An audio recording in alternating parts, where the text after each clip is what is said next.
Recording is good. Okay. Want to call the June 15th meeting of the Parks Commission to order. First order of business is roll call. Commissioner Huerman. Commissioner Rich. Here. Here. Commissioner Henson. Here. Commissioner Neal. Here. Commissioner Lee. And Commissioner Person is here. Don, do we have any citizens on? Okay, and I don't see anyone other than our wonderful new employees. Our staff members, I guess, is probably more appropriate. And so are there any written communication? I do not have any. Okay. So let's see, I think the minutes have been online and have been circulated. Of the May 18th meeting, does anyone have any questions or changes that need to be made to those? If not, I will entertain a motion to approve the minutes of the May 18th, 2022 meeting. Second. Favor? Aye. Opposed? Okay. See, Beverly, the director's report. I see we have two new faces. Yes, yeah. Wonderful. Thank Melinda you. and Marvin, welcome. I will.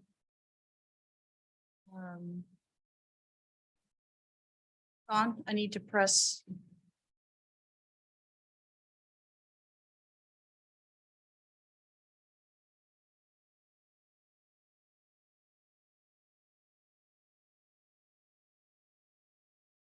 Technical. There we go.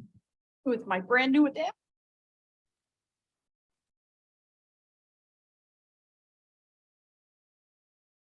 Backwards.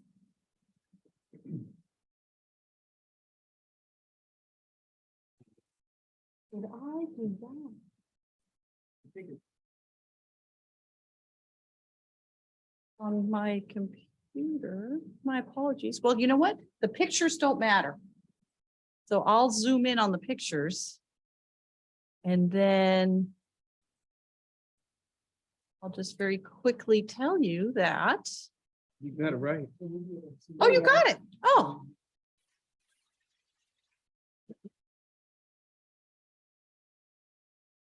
Okay, so just to let you know that baseball and micro baseball finished on June 6th. We have a great picture here of one of our coaches demonstrating proper swing technique. Next up, youth soccer registration is already underway. And we are partnering again with Clayton this year for the teams that we are unable, typically the older divisions, we're not able to form a full league for them. They will play with Clayton, and Clayton will use our facilities at Stacy Park. So that's pretty exciting. So far, we have 70 players, and we are still taking volunteer coaches. If anyone knows anyone that wants to volunteer to be a soccer coach, we'd be happy to have you. We're also recruiting contract referees. So nationwide shortage of referees. St. Louis is not immune to that. So we pay well. We pay per game. So you know anybody that wants to be a referee, let us know. Where are we with referees? I believe we have 3 right now. And how many do you need? We typically need, it's good to have 4 or 5 would be good. I'm looking at Marvin to see, are we about 4 or 5? Okay. He's not sure yet. Yeah, not sure yet. Okay. Yeah. Okay. Just trying to figure out how far down we are. Yeah, Okay. yeah. Summer camp is in full session, and I have a great little thing to share with you from in-service training. If you don't follow us on Instagram, you may have missed this. So these are our summer camp staff. Oh, we're not hearing it. Oh, well, they created a terrific cheer for camp. If you follow us, you'll be able to hear their amazing words. Oh, I good. don't know why there's no sound. So that's too bad, but this is in your This is online, your director's Right. report. So if you click in it and you have Instagram, you'll be able to see it too. So these are our camp staff. And have you had any problem getting camp? Did you have any problem with your? No, we were very lucky. We, other cities around us were not so fortunate, but we have a great staff and they're doing really well. We did implement a mask policy this week for camp in the community center. With the CDC rating, we noticed that a lot of other camps around here have gone to the same policy. We informed the parents the week before and the parents actually were pretty happy about it. So it's smooth sailing. The kids are very, very accustomed to it. So while they're outside, they don't have to wear them, but while they're inside the building, they do. We've had water day. I'll give you a quick anecdote. The fire truck came for water day yesterday and it's the brand new fire truck. So exciting, so beautiful. And the fire crew was very excited to be out there. And typically what they do is they have the hose and the kids are spraying them, trying to get the firefighters wet. They're very unsuccessful with that. But then they always turn on the big water cannon on the top of the truck. And in years past, the firefighter has had to go up there, turn it on and spray the kids. And then the kids would sneak around the back and spray the firefighter. Well, now the new truck is remote controlled. So not only do the firefighters have a home field advantage even more now, they turned it on for the first time yesterday and they can't tell what setting it's on when they turn it on. So it was a true water cannon and all the little kids in the front row were tumbling around. They blew the kids off their feet. Thankfully, they all laughed and got up and thought it was great fun. And then they immediately opened it up to a wider, but I saw it from my office and I went running outside, really worried, and it was all okay. Unfortunately, no paramedics were called. No paramedics. Well, they're all paramedics. No, and shockingly, we don't have it on video. Yeah, so Probably just as well. yeah, probably. Yeah, that's not But, something. but, that but wants it's to be known described for. on public record right here. Yeah, So- if we go viral, we prefer it to be something else. Okay. So the camp staff and the kids are doing a great job adapting to the construction. They're relocating activities and working around it. So we're doing the slip and slides in a new area this year. So it's really nice. How many are in camp? Yeah, it's a very good question. All sessions are full with wait lists and I believe we have 60 per week. 50 per week. 50 per See? week. Okay. Okay. All right. Olivet and Bloom has donated a new bench to replace the existing bench at the community center due to shipping slowdown from our bench provider. That'll come in the late fall, early winter, and it'll be installed. So, but they've donated that for us. That's really nice. I've got a nice picture of a former park commissioner here, Ed Kastner, working diligently in the heat out at Irvside Park. So I thought you'd get a kick out of seeing that. I apologize, you can't really see his face there. But Frederick Roofing was awarded the contract to replace the Irvside restroom roof, and that was completed yesterday. And you can go by and see it. It looks really good. And that was done. That's a city project that was done ahead of the park renovations that are coming in July. Then the crews have been working at 6:30 in the morning right now under the heat advisory to get them in, get a little bit earlier. Sorry, 6 a.m. Brian starts at 6:30, but the rest of the park crew is starting at 6 a.m. to get them in before it gets super hot. We've had a couple vandalism reports, which is highly unusual for us. So we had some vandalism at Warson Park over the weekend. Someone turned over the porta potty and pried open the equipment boxes and kind of pounded on them pretty hard. And that's very unusual. So we called the police, had a police report done for that.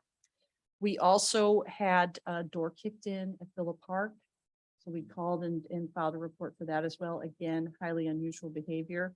And then someone, but it's not on here, someone did cut the fence at the Stacy Reservoir. So we repaired it thinking that the mowers sometimes catch it, and then it happened again. So at that point, we filed a police report. They came out and we notified the reservoir, and they're working with the police department on that because that is a little bit more serious there. So I'm assuming the Stacy Park, no, sorry, the reservoir, is that federal or is that state? That's the city of St. Louis. Okay. Yeah, I'm sorry. yeah. There are not alarms on that? No, not on their fence. No, they've sophisticated equipment up top and measuring and cameras and things, but Yeah. nothing. This was on the Old Bonham side and someone just cut straight up and pulled apart the chain link. Yeah, but so they have cameras, but I think they're trained on the reservoir itself. Yeah. So that was a couple of weeks ago. We haven't seen anything since and everything's been pretty calm. I think the heat probably reduces a lot of stuff. So the police department is, they're stepping up patrols and they do walk the parks and drive through the park. So we are very lucky. It's this is very unusual for us and it's very minor. So that's good news. And now the best part, I would love to introduce to you Marvin and Melinda. So you've heard a lot about them coming in. So Marvin comes to us from the city of Delwood, where he was the Parks and Recreation Director. He worked there for 8 years. Prior to that, he worked 14 years with the Boys and Girls Club. And we're just so excited to have him with us. He's already implemented a bunch of new things, and I don't want to steal his thunder. So next month, you'll be hearing about a lot of the new things he's implementing. So very fortunate to have him. And then I'd also like to introduce Melinda Stitzel. Melinda comes to us from a university setting, and she will be implementing our guest experiences for the new community center. So we're very pleased to have her. She has a strong background in writing and also training and leadership and working with younger people, which is very, very helpful. So I'd love to give you an opportunity to chat with them. You guys are welcome to come up to the podium, if you come up to the podium, we actually can capture the audio. So that would be great.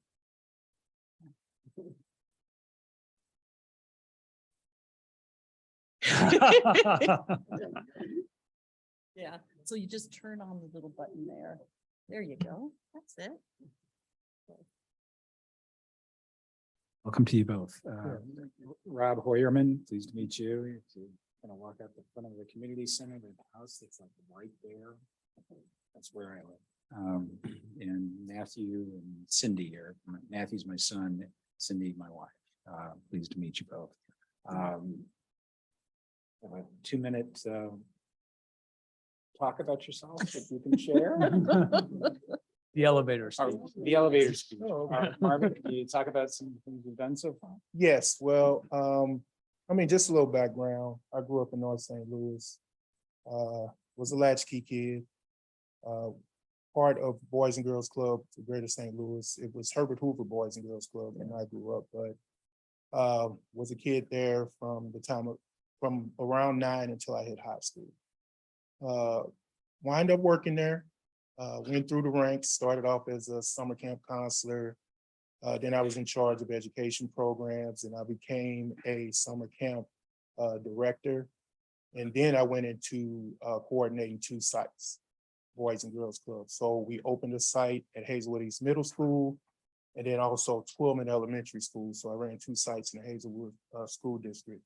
Worked with Reggie Jones, who's the mayor of the city of Delwood in Boys and Girls Club. So when he took over as mayor out in Delwood, he offered me a position as Parks and Rec Director out in Delwood. And what we did was we created the same type of programs from Boys and Girls Club into the city of Delwood. So I started partnerships with local organizations, with the schools, after school programs, sports programs, a lot of things of that nature. So that's been my passion since I've been working in the field with getting community together, partnerships, and then having people give back, especially to the youth, but also the community as a whole. So I've worked, like I said, specifically with youth, but also in the last 8 years, working more with community, reaching out to different companies and organizations to do utility assistance, to do programs for not only people, but for pets. So the community as a whole, and that's just where my passion lies, of just taking care of the community. Seniors also, that's a big one for me. So that's what I'm passionate about, and that's what I want to bring to all of it. Cool. Thank you. hard to follow, but hi, I'm Melinda. I'm excited to be here and meet you all as well. Like Beverly mentioned, I come from a university background, so all of my professional experience has been working with college students, mostly in leadership development, but also in residence life, a little bit in honors program and multicultural programming. I'm not from around here either. I grew up mostly in Wisconsin, so it's a lot of new. I've been in the general area. I live on the Illinois side of the river right now. But very excited to learn more about this area and how to serve residents with a equity-minded approach. You have a John Stitzel in your family somewhere? Stitzel is my married name, so I can investigate a little bit, but not that I know of. So Welcome, and it's great to have you here, and we're really anxious. I know that working on programs and then also working on getting the community more involved in what we're doing with the parks, and that's always, when you develop constituency, we're home free. So welcome. Anyone else have questions? Well, welcome. You didn't hear my name during the roll call. Sidney Oh, I'm Clark. sorry. It's all right. I'm on the city council. A month and a half ago, I was the mayor. And you'll see a lot of stuff that goes on, and it comes through us first. But I'm glad to see both of you here. I'm really excited about our new community center. I think it is going to be the cat's meow. I cannot wait till that place opens. My favorite part is going to be the kitchen, the learning kitchen. Yes. That has always been my passion, and I pushed hard for it. So you'll be seeing a lot of me. I don't live too far from it. I'm just a short bike ride away. But if you need anything, please come to me or in the council. We're here to answer questions, and I'm very excited to have you both. Thank you. do I hear celebrity chef appearance by Councilmember Clark? If possible, yes. Very Cool. I Very bake the good. most delicious peanut butter and jelly. It's homemade peanut butter, right? Well, now you can see why we're so excited. So it's fantastic. And already both Marvin and Melinda are making an incredible mark on the department and the staff and our structure, and we just can't wait. So thank you both for coming this evening. And they've been here since 8 a.m. So they are going to go home now. But I will fill them in on the rest of the meeting tomorrow. Okay, Yeah. thank you. very Thank you much. so much for taking the time to come in. I have been reminded by Councilman Clark that I forgot on the roll call to ask for Councilman Clark's presence, Assistant Director LaChance, and Beverly Tucker Knight. So let the record reflect that all of those folks were here as well. So, do you have other items in the director's report? I do not. Okay. We'll move along to the city council report. What's been happening in city council these days? It's been exciting. That's an understatement. The big to do right now is this special license for companies that want to develop or grow marijuana. Mhm. It was a resounding, don't do it by the citizens of Olivet. I get it. There's a lot of uncertainties that are going on, but what we're trying to do is to get something in front of it. So if another company does come in, that we can keep it from happening. That's what we're trying to do. We have to make sure that we do it the right way. For example, in Creve Coeur, and this was just brought to my attention, in Creve Coeur, I was reminded, I should say, Creve Coeur didn't want a quick trip. And they fought tooth and nail, didn't do it the right way, and Quick Trip is coming anyway.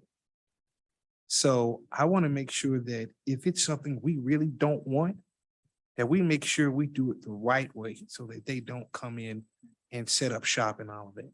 I don't want to smell it either. I live here. And so I'm with all the people who were,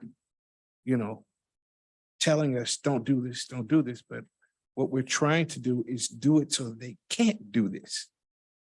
We can't just say, no, you can't come here and not have something legally set up to keep them from coming in. Otherwise, we're set up for a lawsuit. But it's been exciting to watch, the passion of the people of Olivet come in. Very passionate speakers. It is really exciting and it's really uplifting to know that I live in a city with so many intelligent people and that they actually really, really care about it. It's one thing to complain about something. It's another thing when you get up and do something about it. And the people of Olivet, they've been getting up and they have been doing all they can. I've seen pages and pages of documents showing the negative effects that, having a plant like that can happen in the city of Olivet. I mean, we're taking it all in. Now it's a matter of putting it in a way that we can keep it from happening. But yeah, that's been the main thing that's going on in Olivet. Question, does the odor relate to all indoor agriculture? Because I think in the future, we're going to have there's going to be more indoor agriculture going on. And is it just marijuana that creates the odor, or is it, so if somebody wants to come and do indoor tomatoes? I'm not sure, honestly. I mean, that would be a question because we're right in the midst of 39 North and. Yeah, that's all they do is grow. Yeah, they grow stuff inside. So you don't know what they're growing in there either, so. But either way, I'm very happy that we have such a passionate group of people here in Olivet, and we're going to do the right thing. Anything else? I haven't, other than that, that has been the major thing that has been going on. Anything happening at Olive Crossing or? Well, yeah, other than just a lot of. It's a lot of dust. Yeah. We have the foundation is being poured. Uh-huh. And we were told that the process of pouring the foundation has to be done all at one time.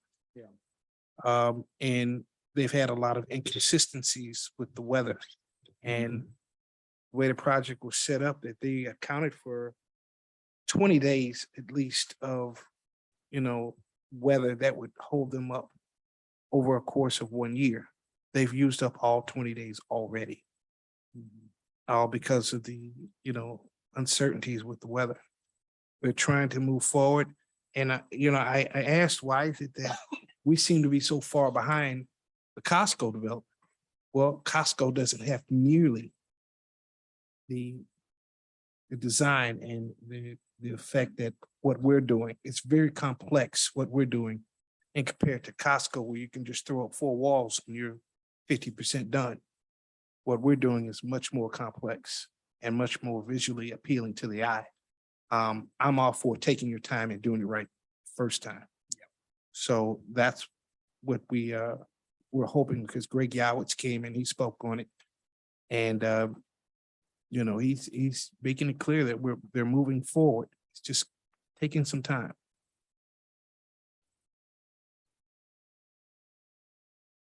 Okay. Sydney, is Yeah. there anything, do you know what's going on at Opus?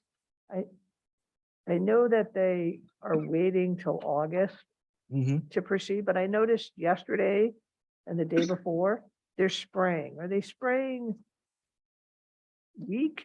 They're spraying water on the dirt? Do you have any idea? I'm not sure what that is, honestly. I don't know what that is. I don't know if it's a preventative measure of some sort. From what you saw, were they spraying the dirt or what were they spraying exactly? They had a big green truck Uh-huh. and they were driving it very slowly in that property and Huh. spraying something. So those that don't know, they raised everything and it's flat. And then they ran into a problem getting materials, right? So they're back ordered to August. So I understood they were just gonna leave it flat, but there's weeds and stuff growing, so they were spraying something. I was I just would have bet curious. it's probably some sort of weed killer. That's what I'm wondering, or something to pat down the dust, There's water. because it's, pretty flat and pretty Yeah. much below it. I've seen it once and they moved quick. They got everything. I mean, it's a flat field. Yeah, I mean, it happened. And now really they're just quick. waiting for, I Material. think, for the stuff they ordered to come in. just And before I the next understand day. the shortages of material. I was working part-time at the Home Depot. And it's everywhere. Shortages is everywhere from, raw materials to electrical equipment. Raw materials are just hard to get hold of right now. And a lot of my electricians who come in the store, they can't get wire. And the cost of wire has all but tripled in the past 7 months. Yep. We would have a bale of wire that was normally going for $65 for a bundle about that big. It went from $65 to $147. And these are people who struggle to keep business open. And now they have to deal with these high cost materials. They ask me, well, what are you doing? I said, well, they're not paying me with it, but, I empathize with them. It is a tough go to have to endure such a fast increase in materials. And unfortunately, they have to pass it on to the customers. All of us are going to feel it. So, yeah, I get it. Has that affected the city budget at this point? Not that I've seen, Okay, no, because a lot of what we did, we've already pre-negotiated right. prior to the rise in prices. So we had that already set up. And that's one of the advantages of getting contracts done up front. Can't raise the price on me now Mhm. because we've already agreed to a price. Yeah. Because believe me, if the price went down, they're not going to give you your money back. Other questions of Sydney? Okay, well, thank you. We'll move along to free use of city facilities. Beverly, I think the staff has done some activity around that, and we talked about it briefly last time in terms of the number of folks that are doing that. So I think there's a draft policy that we're considering as the task force of the whole.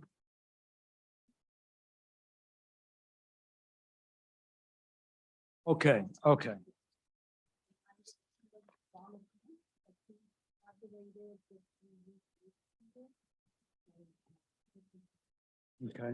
Okay, so we ran a couple reports to try and gather as much information as we could on who uses our facilities the most and who's getting a free or discounted rate on it, and most of it is free. So we'll start with the pavilions and the outdoor areas. So Boy Scouts of America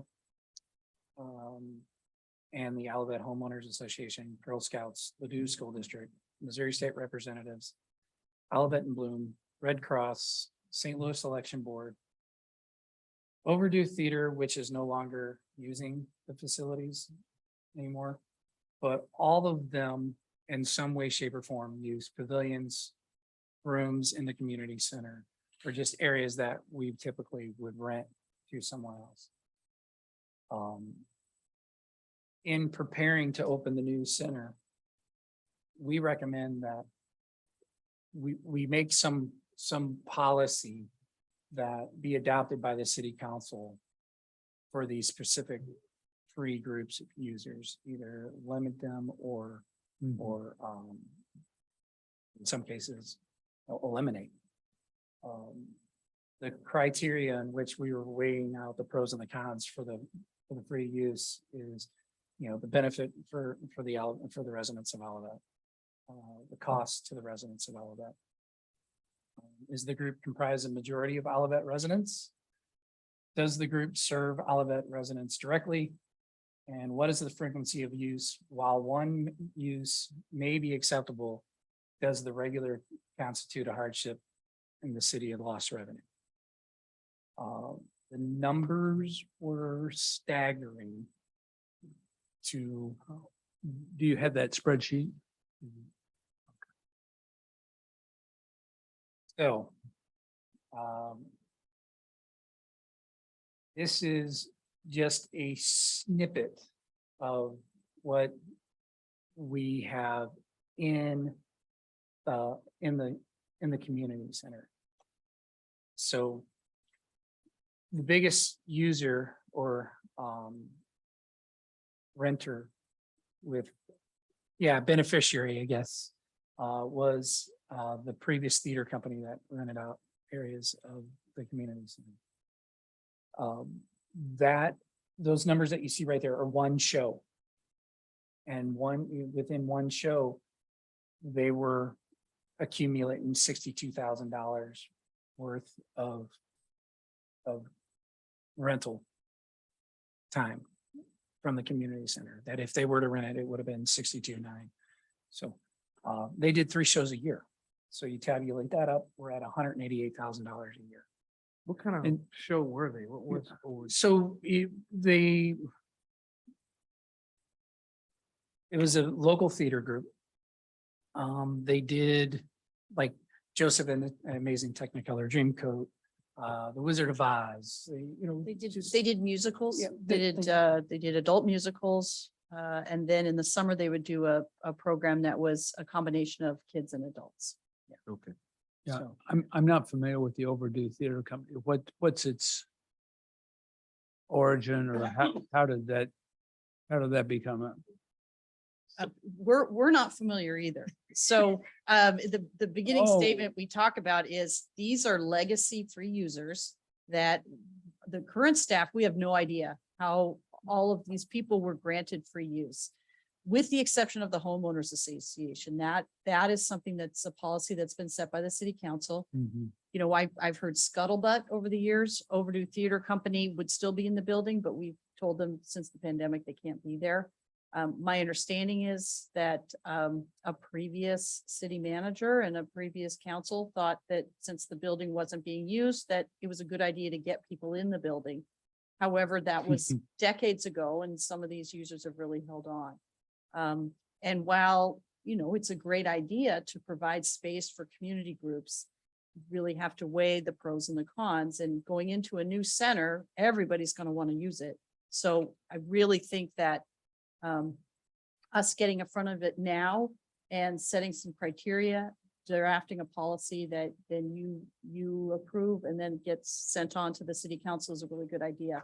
I don't want to just give this list to the council and have them say, okay, well, nobody gets free use. I mean, it really needs to be a thoughtful process. Because there are some that are legitimate, you know, the St. Louis County voting happens in our buildings. And that's an incredible benefit to the Olivet residents and it's legitimate. You know, I would argue it's a legitimate use of a public building. The scouts use us and the scouts are great, but the scouts their use has just grown and grown and grown over the years. So what is the best policy? Is it just scouts that are in school in all of that? Or is it the regional group? Because right now, I think I'm not very familiar with the Boy Scout structure. Dawn is very familiar with it. So, but I think because of our policy, I think we've attracted some of the larger parts and components of the Boy Scouts that may not necessarily be 100% residents. So that's why up here, there's listed out for you. If I can find the right page. My apologies, I had it open. Here it is. That's why we started to, you know, kind of craft, how do you weigh the pros and the cons and what does make sense? And one thing that we know is that with the homeowner associations, all of the meetings used to be at the community center. I think there might have been one group using the city center, but once this building opened, many of the subdivisions prefer to meet here because it's much nicer or closer to where they are. So our use of the community center has gone down, with the exception of Indian Meadows, who uses us a greater frequency, I think, than pretty much any other group, because they come in let's see, they've They come came in 9 eight- times. Yeah, 9 times in a year, where most homeowners come in for one time. Yeah, so anyway, so I apologize. It's Dawn's item and I've just Yeah. talked for No, you're, several minutes. you're fine. So in looking over this list, and me being very familiar with the BSA, which I have a typo and that's supposed to be order of the arrow. But the BSA uses our facility for Order of the Arrow, which is a subset group of, it's a brotherhood of camping. Yeah, you know, the I Eagle was Scouts. in it. Yeah, so, I mean, it's those types of things, the round table, that's a district-wide thing for the leaders. But then if you know, we get all the way down to the troop that's that's at Old Bonham. That, you know, their chartered organization is Old Bonham. They have their meetings there. The Ladue Middle School troop, they have their meetings there. Not as frequent as some of the other ones, but, you know, out of just the 5 or 6 that are there for BSA, only 2 of them are for kids. So, and those are the types of things that, you know, going back to our list of criteria, how do we want to serve this? Who do we want to serve this? I have opinions, but I keep them to myself, but the way that the BSA is going about it is whatever's free is for me. And that's hard for me to say because I'm a scoutmaster. So, but then there's other HOA that are, you know, doing exactly what they're supposed to do. And then there's some that are overuse and over inundating the system. A couple of questions. One, do we have any Girl Scouts? Doing We do, anything? but they're so far and few between that Okay, the Girl Scouts is set up different that my wife could start a Girl Scout troop, and whenever we call and book, we book it under my wife's name because you Okay. can't use it as Girl Scout, whereas Oh, BSA wants their name. over okay, everything. okay, so that was question 1. Yeah. Question But 2. it's just, it's very, very. It's very less. minimal. It's maybe, Yeah. it's maybe 4 times a year from a Okay. Girl Scout troop. Well, no, it's not, BSA allowed girls into Boy Scouts of America.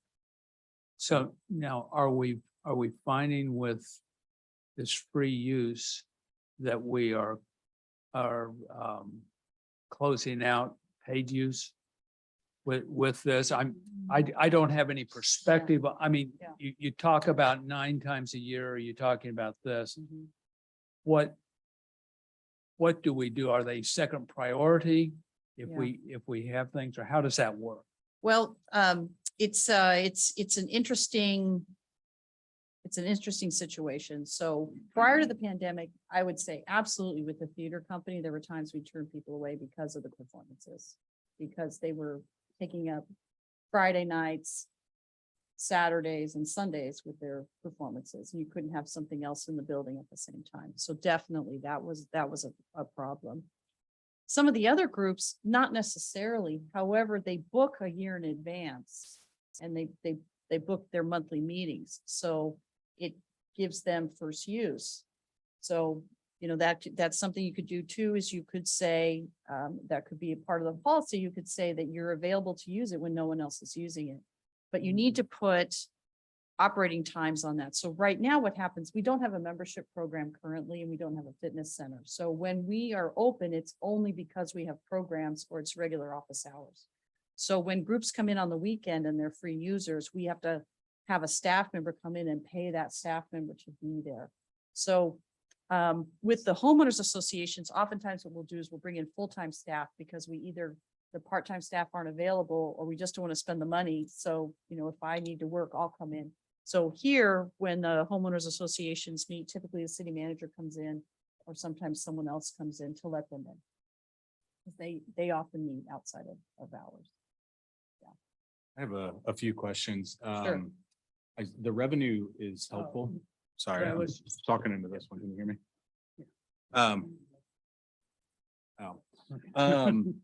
The revenue is helpful. I'm curious, and you guys are, I feel like we're heading there, but what's the occupancy rate of these things? Like, are we, is this a 92% occupancy where at any given time they're, completely full? Like if I wanted to use one for my kid's birthday and I called 3 months in advance, how likely am I to get it? So that's where I'm going with that Right, question. right. The second part of that question is the revenue is helpful, but what's the cost I think would be even more helpful to see? Right.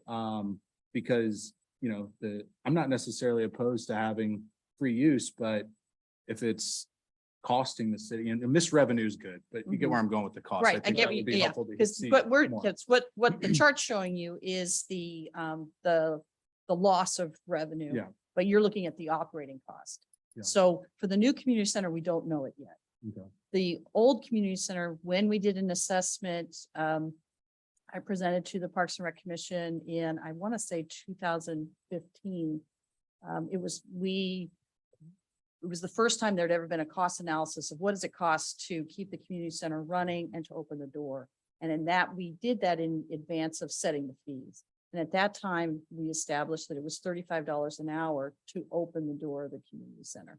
So that helped us with our baseline setting of the fees. So the new building, I would assume, will be in that ballpark, maybe slightly more. But it'll have more efficient systems because when we did it, we took into consideration gas, water, all of the rest of it. The new center we're building is roughly the same size. It's just allocated differently. It's going to have more modern technology in it. So electricity use will probably be higher, but gas use will probably be lower. So we're just not really sure where it'll fall. Staffing costs have gone up since we did the initial plan, but I'm sure it's going to be under $100 an hour. But I do think that prior to the pandemic, when we did a lot of building rentals, like birthday parties and things like that, there was competition for those peak times on the weekends. So in the new center, we absolutely anticipate that there will be that time available will exceed demand. We know that there's pent up demand for the size of the multipurpose rooms, and they were specifically planned to hit that sweet spot of 130 people or so for a special event, because that's a space that's lacking in this in the Olivet area. We also know it's new. People are going to want to be there. And there was something else I wanted to say. Now I can't remember what it was. Oh, we had a call last week. Someone wanted to book the new community center for their daughter's graduation next year. And we took their name and number. Now we've started an interest list because we can't book it. The fees haven't gone to council yet. We don't know. I mean, we know the building's gonna be open, but I would hate to book it and then so it was so tempting to take that money, but that tells you already people are thinking ahead. So I thought that's very exciting. So for the general discussion, I think it would be interesting. This kind of reminds me of like sports tickets, right? Like if you want to go to a ball game on a good night, prices jack up. And so I'm not suggesting we jack the prices up, but what I am suggesting are peak times that you're referring to. Maybe there should be some version of this where free use can happen when there's multi-rooms and demand is low, right? So Right. we'd already have a staff member there for paid attendees. I think that would be Yeah. a fair, I don't know how you put that in all the words, but Yeah, and then the other thing is to block out peak times. So Right. I don't know what that is in this world, but that would be my general. yeah, that's a thought. great So- way to do it. And some agencies do that. Some agencies that I've worked with in the past have had like very specific criteria. That like for the scouts, when I've had scouts in the past, the council was very adamant that it was only for scouts activities, that they're actively meeting and doing something. So like Pinewood Derby would count, a regular scout meeting would count, but a person that achieved the rank of Eagle and was having their big celebration, no, that would not count. And any adult activities, they had to pay. We've also had in previous cities, we had criteria that Because we used to have, in my last city, we had nonprofit rates and we really don't want to go down that road. There, they would have like a set percentage of how many residents, did you serve residents, were you incorporated in the city? And your head office actually in the city, they had all these different criteria in order to get that non-resident rate. And you can do the same thing with free use too. Be very specific and you can put a cap on it. I mean, there's lots of options we can do. I think the number one question that I'd love the commission to talk about is, do we want to be in the business of free users? So anybody that's outside of a government function. So if that's yes, that's great. We'll craft the policy. But again, if that's something that people think the cons outweigh the pros, then, I want you to have that opportunity to say, because there is no rule that says we have to offer free use. With the exception of what the council's already established. The council's established the homeowners associations and other government agencies. Then the one I would add on is Olivet and Bloom because they're a partner agency with us. So we have an absolute strong partnership with them and they provide incredible benefit to the city through all of the gardens and their volunteer work. So those types of things, those are kind of easy and it's easy to write a policy about that. But when you start looking at other things like, the nonprofits or basically that's kind of what we're looking at here. The school district is another interesting one because we pay to use all the school district facilities, but they use our pavilions for free and our parking lot for free. And that's not going away. We are their part. Stacy Park, they have told us, is their parking plan for Old Bonham School. That the school, new parking at the school does not achieve their capacity and that their long-term plan is Stacy Park. So Has there been a discussion between the school district and the council as far as what they're going to do to share in the cost of that lot? there has not, I think there will be, I think the council's going to address that. I think everyone wants to get through construction first before opening that can of worms. But I do believe that the mayor's aware of it. And I think that there will be discussions along that. Maybe not a lump sum, but maybe an ongoing annual fee. I'm not sure. And I don't want to speak out of turn on that. Yeah, I will say that we have an experience in our church in University City that is near Coca. And we make a donation to Coca every year for that. So that might be a model for that. But going back to your question about free use and so forth. What is the free use policy for the community rooms here at City Hall? It's, my understanding is the only free use the council has approved is for homeowners associations one time a year. Okay, I think we need to clarify that because the other side of this thing that I see is that community center is tax supported. We did Prop C. There's some, the residents are doing some level of funding of that. So we need to take that into account. But I'm not sure how we do that. I mean, the homeowners association seems like a slam dunk. Red Cross, you say there's blood drives, but the blood drives I've been at have all been over here now.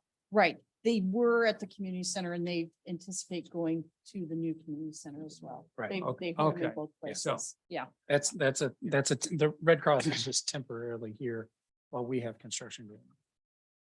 So, two questions. Actually, the first is a comment.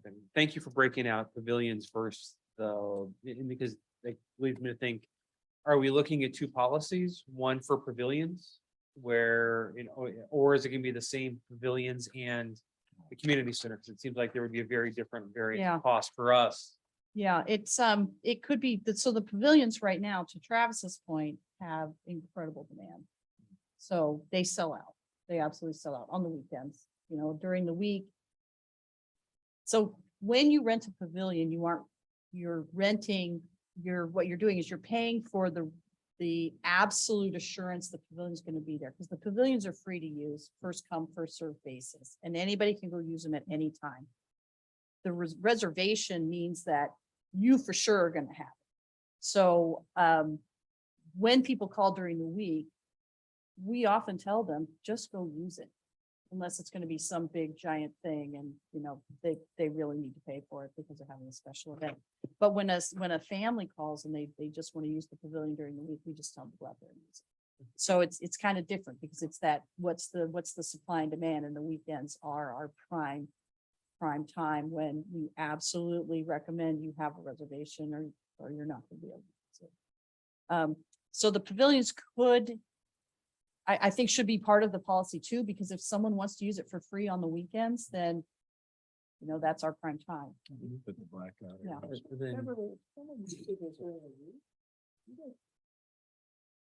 Well, week use is really minor. It really is. And again, if a company is going to have a picnic, we require them to book it because it's cleanup and whatever. And then we really say for sure, no one else is going to be there. But particularly during the pandemic, it was wonderful that people would just use the pavilion.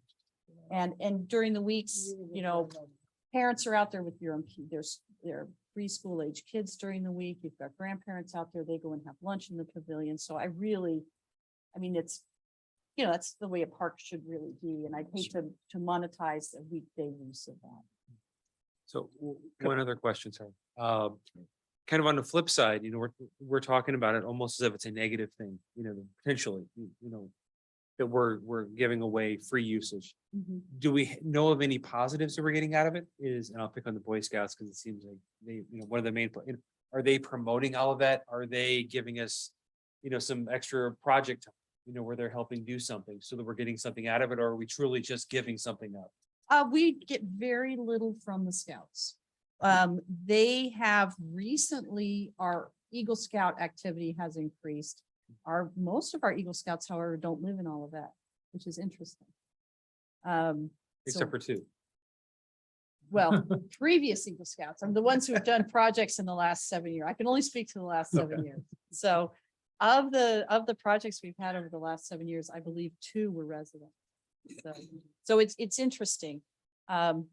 It could be, you could be a requirement. Oh, your group is going to use the community center. Well, then we need, 8 hours of warriors. work in weed warriors. Yeah. Absolutely. Yeah. Yeah. So there could definitely be benefit to it. Clearly the Red Cross is a benefit, a community benefit to having the blood drives in the buildings, clearly. And clearly having state agencies have public meetings. Missouri Department of Conservation comes to mind. They have not recently had a meeting with us, but I know in years past they have. We did a snapshot of 2019 for you here. So there are government agencies that it just makes sense that they can do a public program in our buildings, without a fee. You already mentioned all that, and the number of hours. Oh, yeah. Yeah. And they use this for 1 hour Yeah. once a year. They use the building And they just for their, rarely- they use it for their breakfast Do we know kickoff. how many hours you get from it a year? I've, in previous years, when we had the volunteer recognition banquet, I calculated it, but I haven't. recently. Definitely thousands. And you don't include the plant sale as part of that? Well, this was 2019. Okay, okay, so- Yeah, the plant sale was the first time it's ever been inside the building. I think Bill's got a point here Yes. in terms of these groups, is that one, it helps us with the parks. So that if the Boy Scouts want to do that, there's some service hours or something that comes back to us. I realize that becomes that there's a juggling of that. I mean, it works better at a troop level than it does at all of these bureaucratic meetings or whatever. But I think if we can begin to figure out some of these benefits, and Melinda's working on volunteer stuff. And so we say, okay, you can do this, but we expect over a period of time, that there's some service back to the parks. And So- to be fair, the BSA, when you're a part of BSA, you have to have a chartered organization. So like Ladue Middle and Old Bottom, that's their chartered org rep. And most times it has to be a PTO member and the principal has to sign off on it. The thing that was shocking to me is these troops were coming to us. And they were coming to us to book their, to book their meetings. But for why, whenever it's no benefit to us or to Old Bottom or Ladue Middle, because part of your charter with that organization is you have to do volunteerism for that group. My group cleans up after they clean up 3 times a year on school campus after major events. So for those troops to come to us, they're not doing, their chartered organization route, any help, and they're not giving us any help that we can see of in the last 7 years of Eagle Scout projects. The last Eagle Scout came from my troop. And he did the bat boxes. So from, Get all in your- so just from looking across other community centers, the fee research, you said early on, there is a lot of precedent out there that we could use we could segment, prioritize groups and for availability in order to be a little, not be quite so draconian in our approach, right? Where we could prioritize availability based on the type of group and type of tax structure, et cetera, that we could take a look at. And I don't know how much help I've been on that, but I can certainly share what I've been able to glean. The other piece of this was in our 2 previous, we've been saying this all along, is blackout hours for free use are number 2, and then 3, it sounds like the precedent on the cleanup and organizations that want to play a role, and they can also benefit we can benefit from some kind of reciprocity. That's a really neat concept, and I mean that's a marketable concept. Yeah, We could use the Olivet and Bloom model right. Yeah. to for some of these organizations. 1,000 hours a year, you get 1 hour free. That's a little much, but. I'm but- joking. I know. I'm- But They might say I do yes. think, I mean, even homeowners associations. That's a little more difficult, but I think that to me, But is that, it? I mean, well, we the do elect, work in almost around every group. So if that is something that you want to recommend, service hours for free use hours, then everything can be. But in the case of the homeowners association, they already get 1 for free. That's city policy. So that will not change. It's beyond the 1. What do we do? so how does Indian Meadows get 9? Well, they just call and book it. And we have no recourse to say no. There's no policy for us to stop somebody right now from booking a homeowners association. more than But I heard you say that the city council has said you get 1 a year. Right. Correct. Okay, so why are we not enforcing that? Because we are not going to, I am not going to enforce that because it was not enforced prior to my tenure. Okay. So but- I am not we going to would- go against years of practice. Well, and with us coming to a new building. Now's the time, Now's the exactly. time to set Now's the new the time. policies. So this is our chance to Yeah. get everything right. that. may have- Councilman Clark, how does that calculus work from your? Okay. Yeah. Yeah, I mean, I think, we're opening up Pandora's box.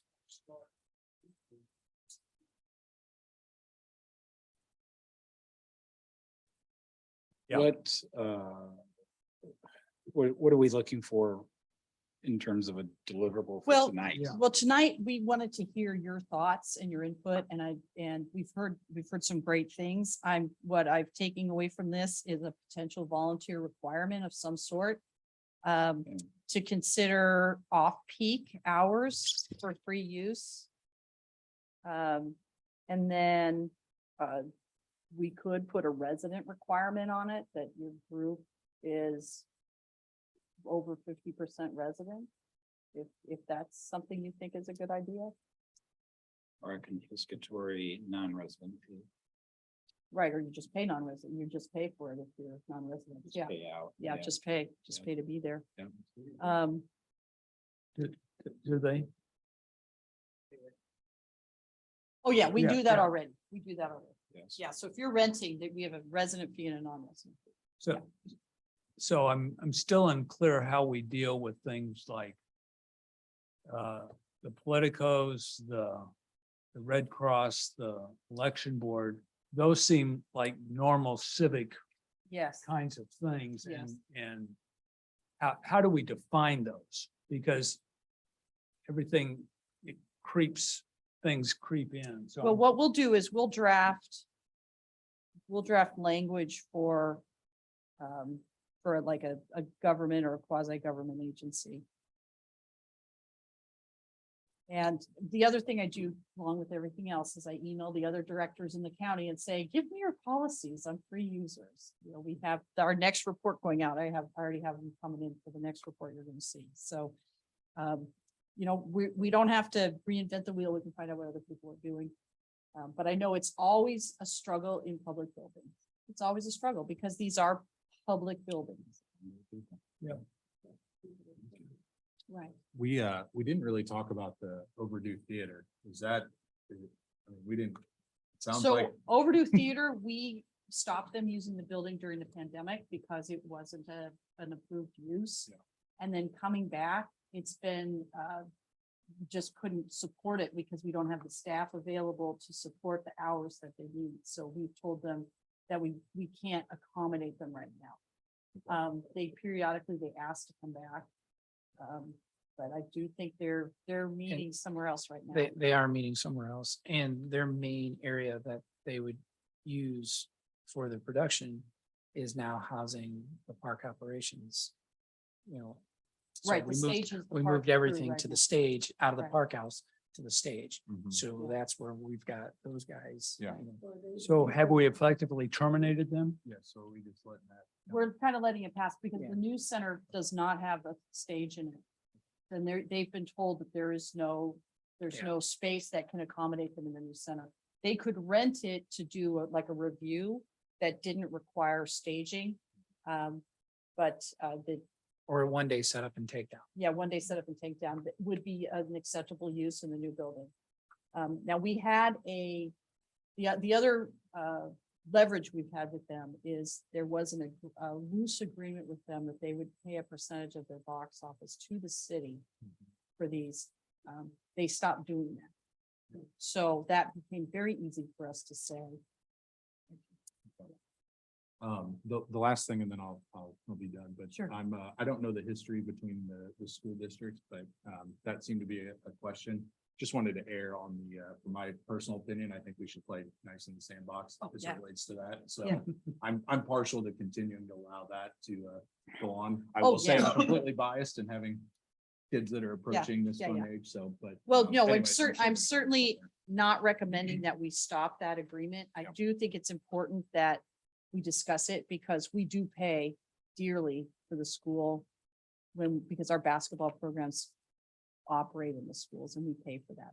Now, there have been times when camp was at Stacy Park, they allowed us to use the cafeteria for free.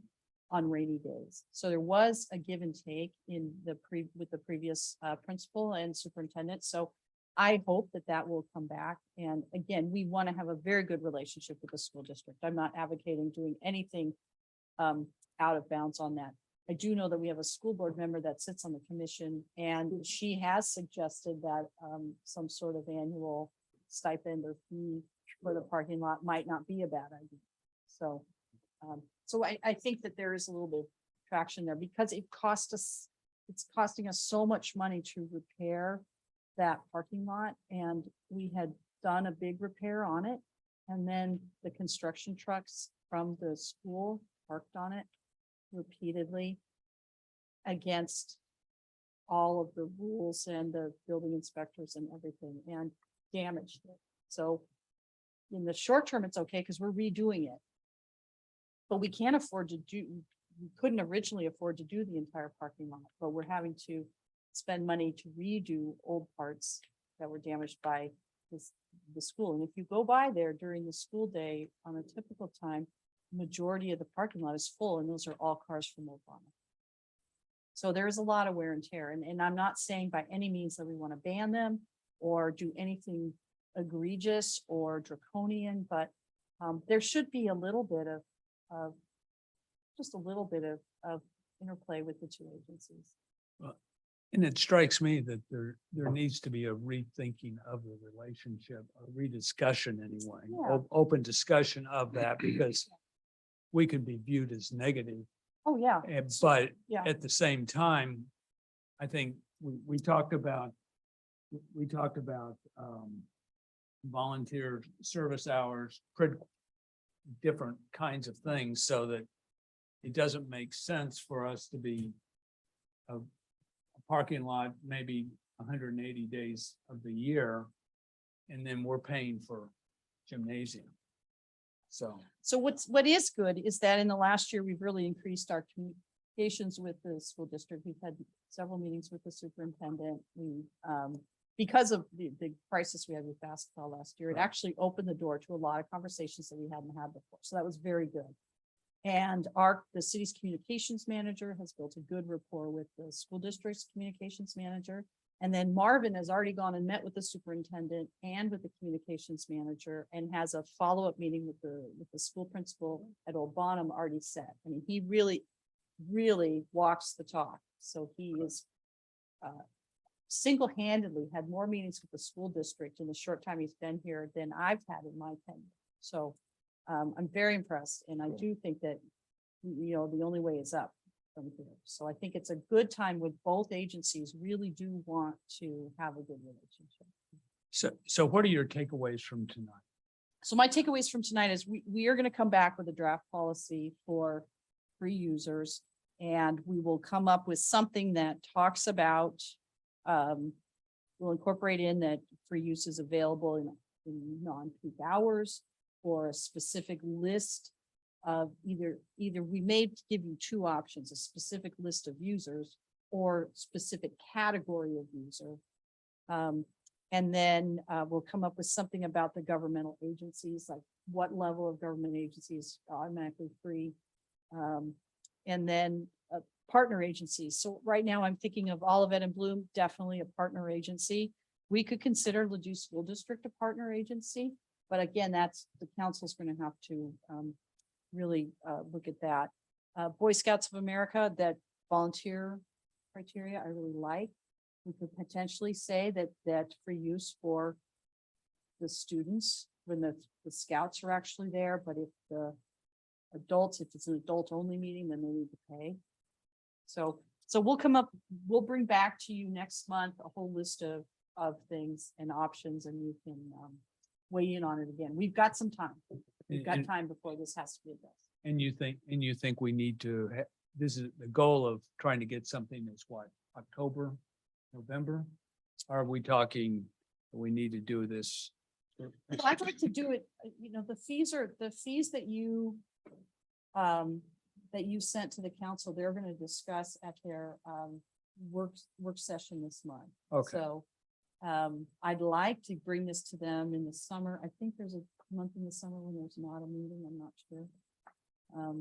I'm looking at you, Sydney, but I can't remember. I think it depends on the mayor too, but I would think before, yeah, by September, I'd like to have a policy in place, because if it does change the status quo, then we want these agencies to have as much advance notice as possible.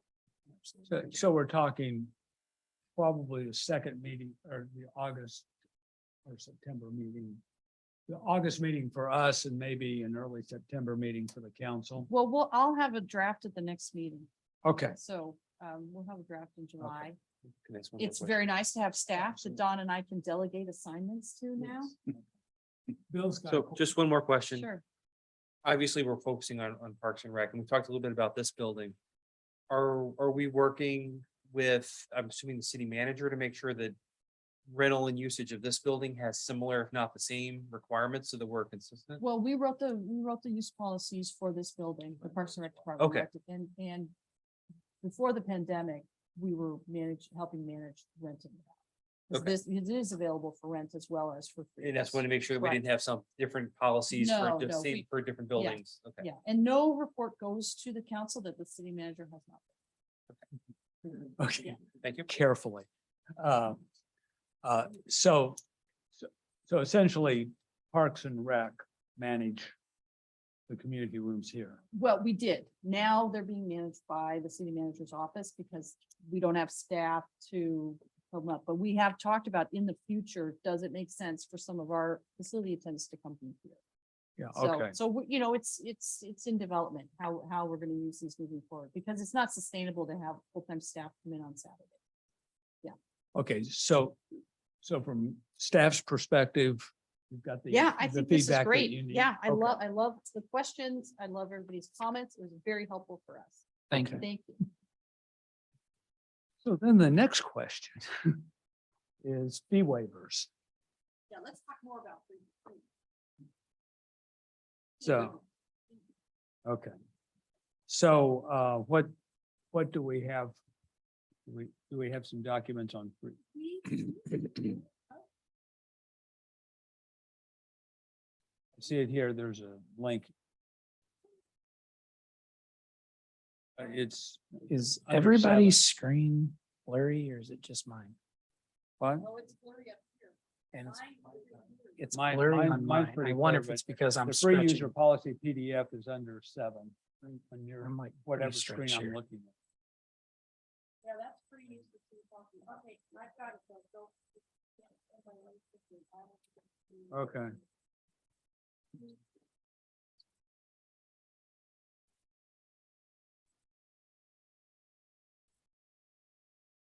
There's one, there's a word, yeah, okay.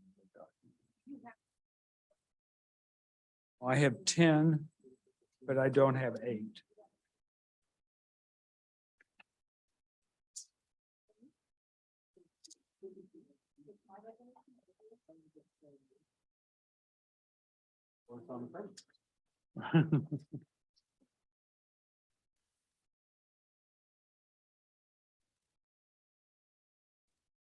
Yes, I'm yes. old. I was having trouble reading the agenda. Well, you need glasses.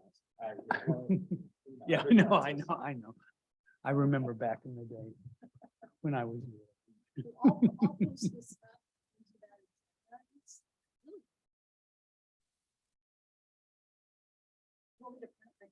No, I think let's just let.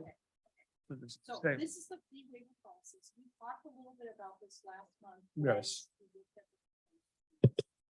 So tonight we're bringing a draft policy to you that's, basically it's the high points of the policy. It's not the community bring back behind the scenes of how we implement it, but it's the core tenets of it.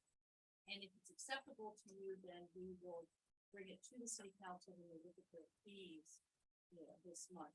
If it's not acceptable to you and you want us to, take a look at some more suggestions or changes, we'll take it back. But again, it's no rush, because we've got some time to put things in the work.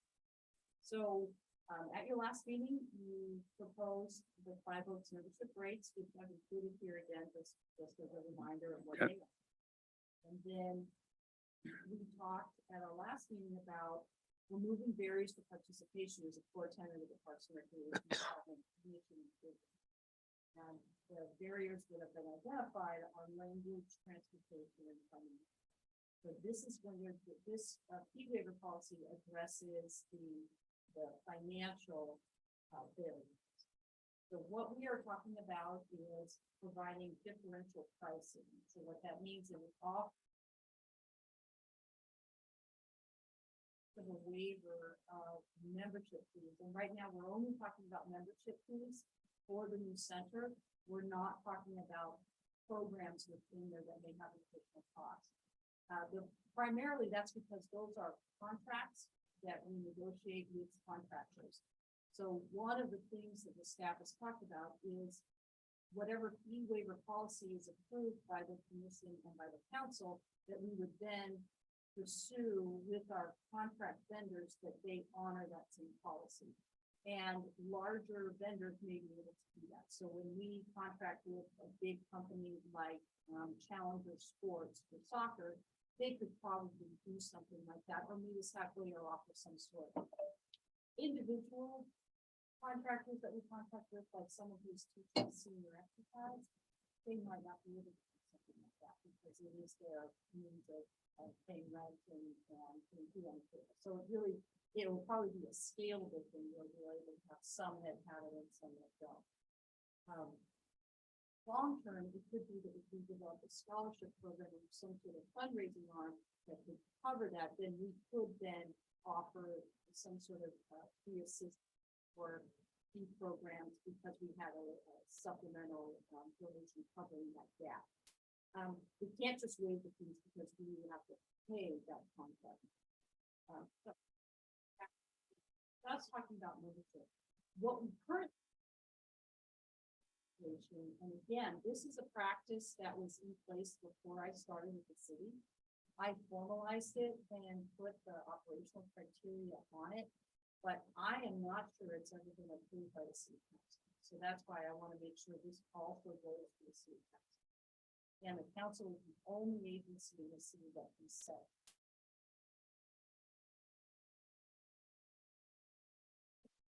So before you move to the membership fee waiver, the line above it says 10 campers are enrolled under fee waiver programs.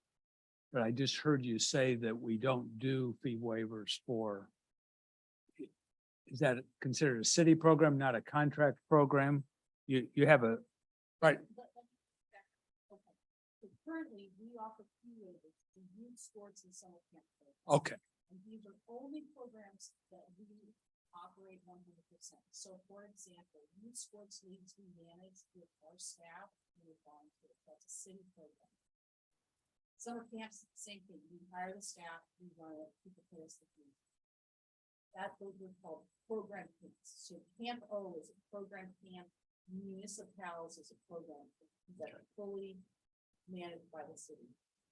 Our contract camps, our specialty camps, are things like Little Medical School, Mad Science. Those are contracted camps where a vendor is providing that camp. We do not offer fee waiver programs because, again, we're obligated to pay the set rate to the camp, to the camp provider for each participant. And I am not allowed to use city fees to pay for something that we haven't received. So that's where the differential.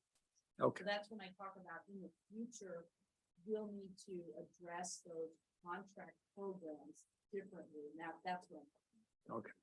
So right now, we give a discount. Family, I'm going to talk about residents here. Show a government benefit card from either WIC or SNAP, or if they have a letter from the school district that shows their child receives free or reduced lunch. That's the only criteria we really have. The reason we do it that way is that we then do not have to ask anybody their income. We don't have to tax return, heaven forbid, or anything like that. So we really we're using the vetting that's already been done by another agency, and then we don't have to say how much you can make or how many kids you have or any of that. So if someone receives a free lunch, they receive a program. If someone receives a reduced lunch, they receive a 25% discount on the program. 10 children right now are enrolled under the P-waiver program. What I'm looking for right now is to sort of get an idea of how many families in all of that receive public assistance. So Marvin is working with the school district, and Melinda is also working with public.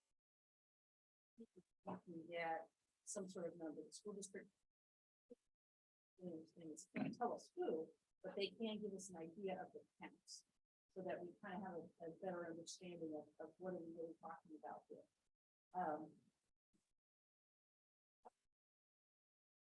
Talk about too is that best practices really eliminates and ask for consent, because we want to feel dignity. We want people to be able to use it without having to ask for it. So the recommendations that in best practices for Parks and Recreation agencies is to partner with your local school district and other governmental agencies, so that when a family, say for example, qualifies for free lunch, they immediately get a coupon or a voucher that allows them to come and register and receive that without having to. Again, that would only be for residents. So, yes. Again, building those partnerships so that when families are struggling, they don't have to really.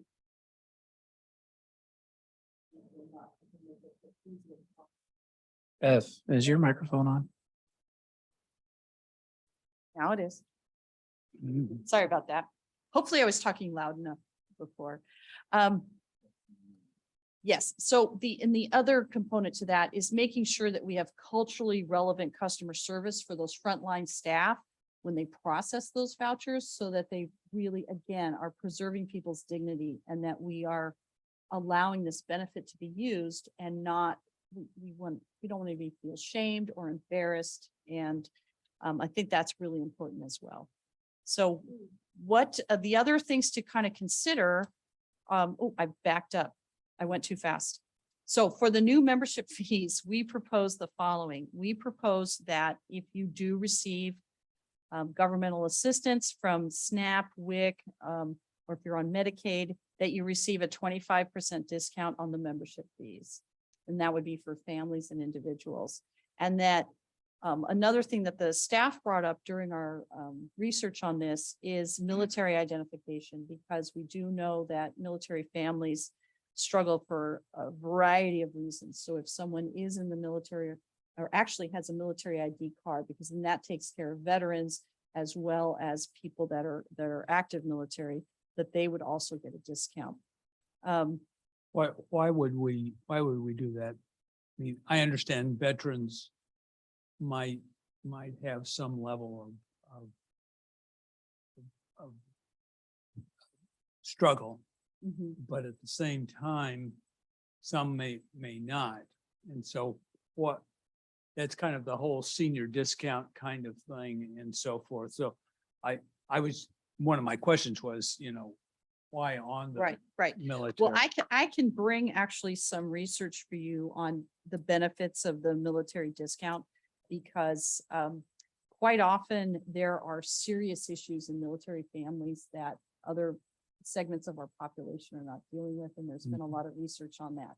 So mental health, PTSD, substance abuse. So there's a lot of things happening. And the pay disparity with active military can also be an issue. So, but we do have background information, so I can absolutely bring that to you. Do you mind, oh, I'm sorry. No, go ahead. You did say you had a question. I didn't have my mic on. That was my problem. So I'm looking at the Campo registration site and on Parks and I understand the idea of personal dignity and individual dignity, but I'm wondering, from a pure experience standpoint, if marketing the fact that we can do this on our website wouldn't bring the anxiety of that down versus Yeah, we put out that discounts are available when we send out our constant contacts to all of our families. Okay. Because we also offer a sibling discount as well. So Yeah. that's in there too. And then we talk about financial, that, you can ask about financial assistance, and families do ask for it. What's interesting is we know that there are families that qualify that have not asked for it. But we don't want to suggest it to a family because again, that's not being sensitive. What's the other thing that's very interesting to me is we have a consistent number of families that have assistance for summer camps. We very rarely have anyone ask for assistance with sports. Interesting. It is interesting. Okay. And we don't know why. We don't know if it's because it's a lower price point. Because sports is about $100 as opposed to camp. We do know some coaches are covering the fees of their athletes that can't afford, and we do know coaches are buying gear for their athletes. But again, I don't know what. I don't know. I just don't know why that is, because it's the same kids. Interesting. Yeah, do you mind scrolling back up to the pricing? Sure. My gut tells me the 25% for military, that feels fine. I'm curious, the 25% for the other bucket, when you break this down on the yearly, if you break that down monthly, the difference for a family of family of four, whatever this is, on a monthly basis, right? I'm curious, the 25%, I know when you say 25, it feels good, but when you actually look at the numbers, it really doesn't. I don't know if it moves the needle, to Enough. be honest with Yeah, you. yeah, that Um, could very well be. Yes. And that my gut tells me, similar to, I was gonna say Mr. Parsons, I'm sorry. Person, I'm sorry. Jim, thank you. I should have remembered that. The military, the 25% again feels fine, but I don't know if we want to, there's a further discussion there or not, but Yeah, that just kind absolutely. of tells me that 25. Absolutely. What's interesting is I sent an email out to all the directors again in the county, asking them, please send us your policies. And I haven't received a lot back. I've received the immediate response from some communities that shocked me was we don't offer anything. Now, some of those communities have very, very low fees because they consider all of their residents to be low income. So for example, City of Florissant doesn't offer any scholarships or fee waivers, but their camp is incredibly cheap. It's cheaper than, I think it's probably the cheapest camp in the whole county. So they deliberately are suppressing all of their fees. But we talked a little bit about that when we had our initial fee presentation, and that is when you look at the economics of it, communities should charge the fees that are appropriate for their residents and then offer discounts for the residents who can't afford it. So that's how we're here in the first place. So you're right, 25% doesn't quite, for a family of four, that isn't a big discount.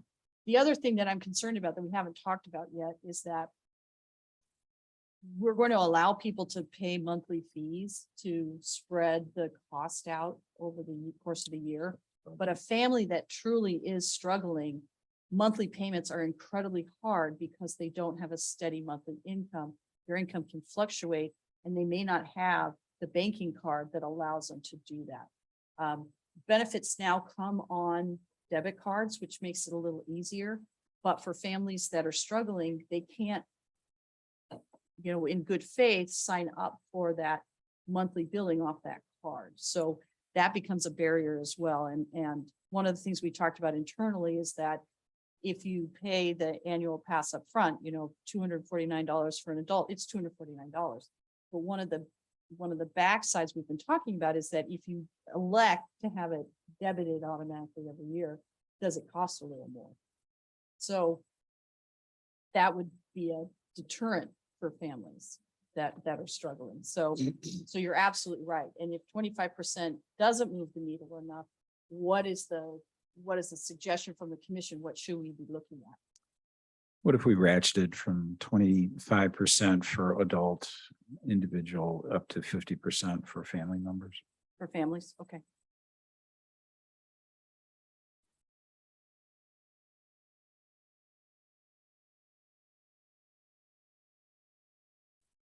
Not for discretionary things like this that I'm aware of, but we are looking into it. We're trying to look as many places as we can to find out what are the options. So there are some great resources. Locally, there's catalogs of things that are available for families, but I haven't found anything that covers expenses for discretionary things like this.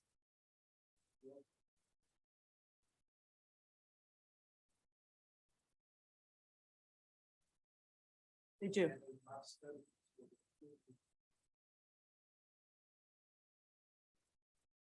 Absolutely. Right. So they do that and they keep their fees low across the board, but the city has chosen to make that subsidy. Now, there are people, so what happens though, there are people in Florissant that can't afford to pay, but they're getting the benefit for the families that can't afford to pay. So it's unfair.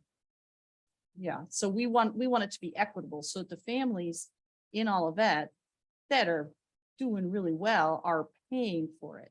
So that's kind of where we got onto the whole fee waiver conversation is this is a way to bring equity so that we're not charging an abnormally low fee to families that can very well afford it and probably pay even more. So it's more of a sinking fund model where the Right. folks that can't afford it would take and push some money aside to subsidize those activities for those who need it.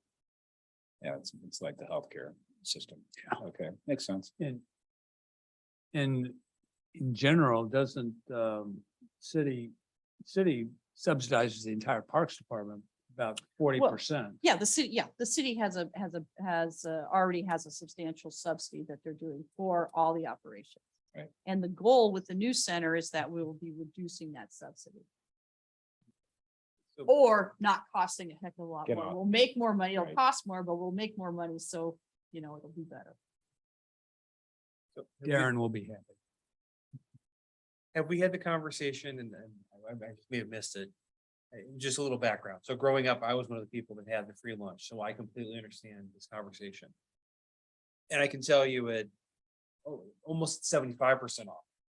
We probably still wouldn't have been able to afford because this was a nice to have, Mhm, even though we went to the library because you had AC.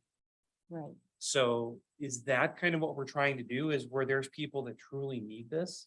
Where if, and again, instead of 25%, I agree, bumping it to 75 and 50, Mhm, so that's more a place for people to utilize mhm. more than worrying about the money. Yes. And Yes, then to me, if that's the absolutely. case, then I mean, I'm thinking 75 and 50 more than 25 and 50. Second though. Okay. Mhm.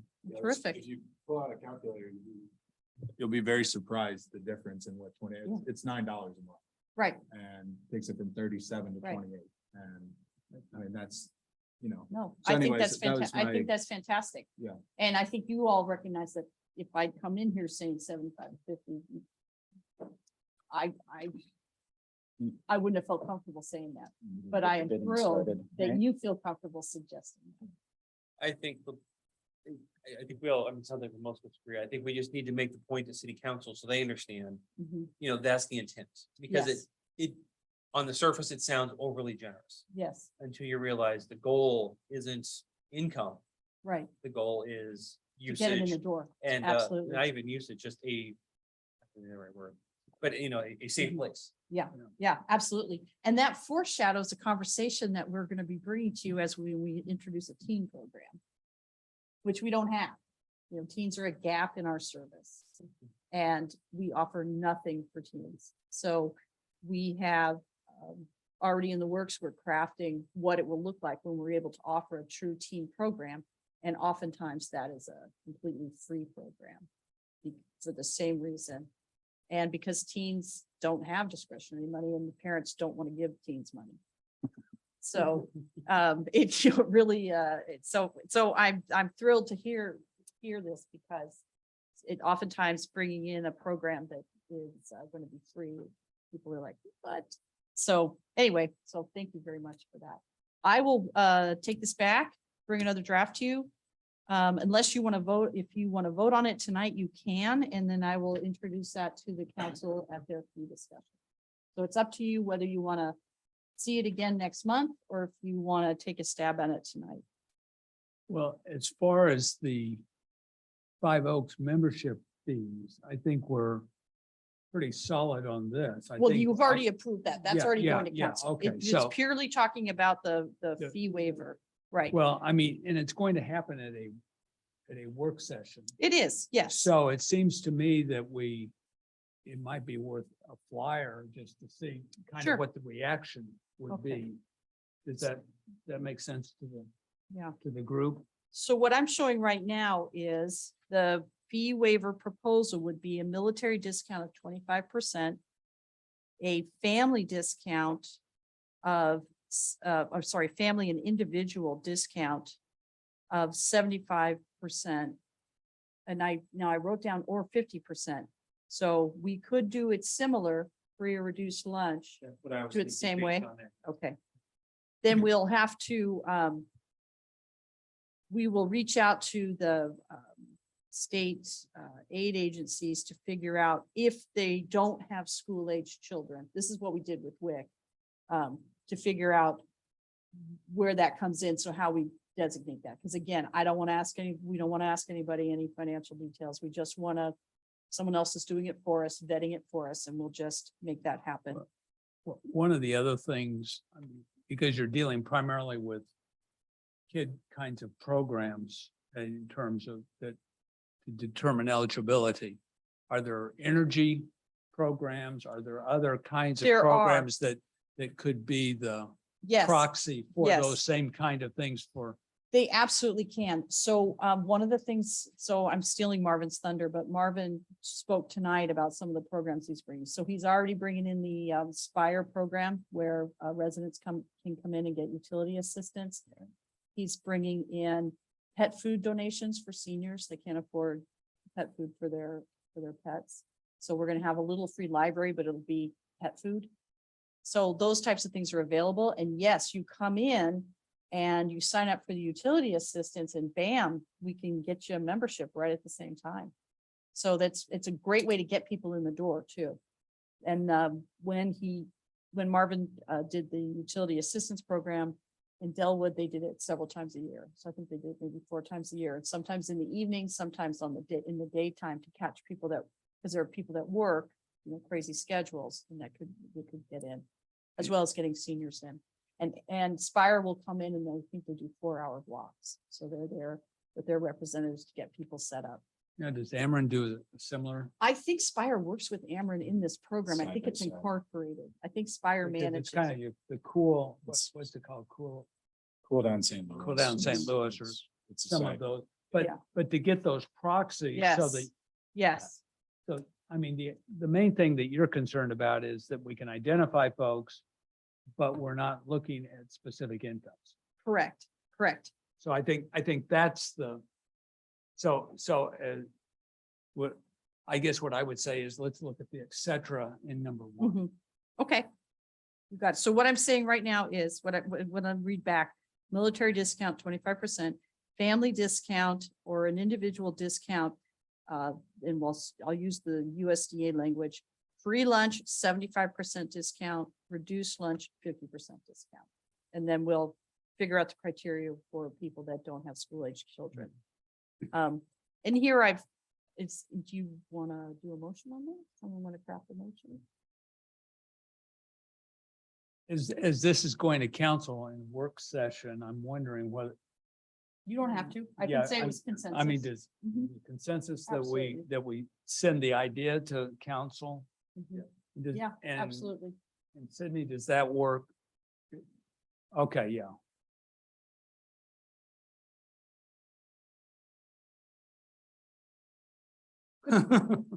This is a working body. This commission gets work done. Yeah. Okay, okay.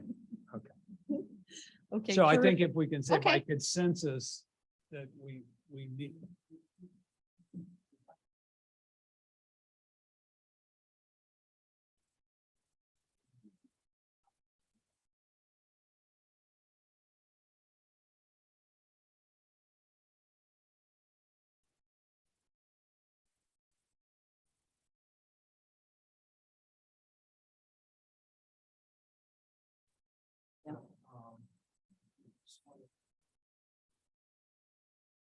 And one of the things that I think is also important is that if, as you see these work sessions come up, that we attend. Yes. Now, absolutely. unfortunately, I think it's coming up in July and I'm going to be out of town for the entire month, but if other people can show up, I mean, Bill, in terms of what you said, you've wit. I'll you- make, you've I'll make lived sure it. you all know when it is.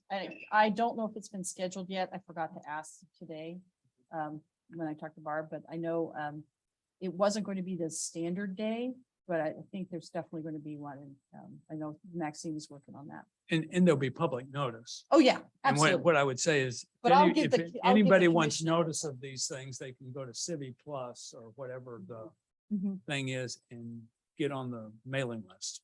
Yeah. Okay, are there other things? Just Go ahead. unless you haven't. I had one other thing on this. In the course of us crafting this with the staff, there was a lot of discussion about who in our community needs our services the most. And we have an underserved population on our border that isn't part of any city. And for a long time was part of the Olivet community, and that's Elmwood Park. So our fire district serves Elmwood Park, but they're not within the city limits. So one of the things the staff asked is, would there be any traction that we could allow these discounts for people that are not residents? And I, as a life, not a lifelong, but as a long-term Parks and Rec professional, I see absolutely clearly the benefit of that. But I also, the other part of me sees that differential between resident and non-resident. But I do know in St. Louis that it is really important that we have these pockets of land where the residents have never been allowed to be part of a city. And, I do think that that is a very interesting proposition. So I want you to all mull that over. When we have the work session, that could be definitely something that we bring up with the council. You know how big that population is? I don't. I know there's a lot of Section 8 housing in there, HUD housing. Yes, along Dealman Road. So for those of you that are unaware, Elmwood Park used to extend into all of that. Indian Meadows Park had a large number of homes in there that were part of Elmwood Park before the river was channelized. And there was a federal funded program where all of that bought that land, moved the residents out and redeveloped it. So that was it's well chronicled, well documented. You can read about it if you like. But the homes were torn down, the residents were displaced, and those homes on Napoleon were built. And then the city developed the other homes into the Dealman Rock Island Industrial Park. And that was done in the late 60s, early 70s. It was a land clearance. So there's a legacy there of all of that, not treating that population well. And perhaps there could be an opportunity for us to, that's people that live there, they're going to be very close to this community center. It'll, for all intents and purposes, it'll be their community center because they live south of Page, and St. Anne is across Page and further up. So we will geographically be their closest community center. So I do think it's something that I can't set that policy, but the commission and the council can look at that. So I do think it's important for us to have that conversation, but I can't, I can't vote on it, but I can bring it to everyone's attention. Is this unincorporated St. Louis County or is It's it? unincorporated St. Louis.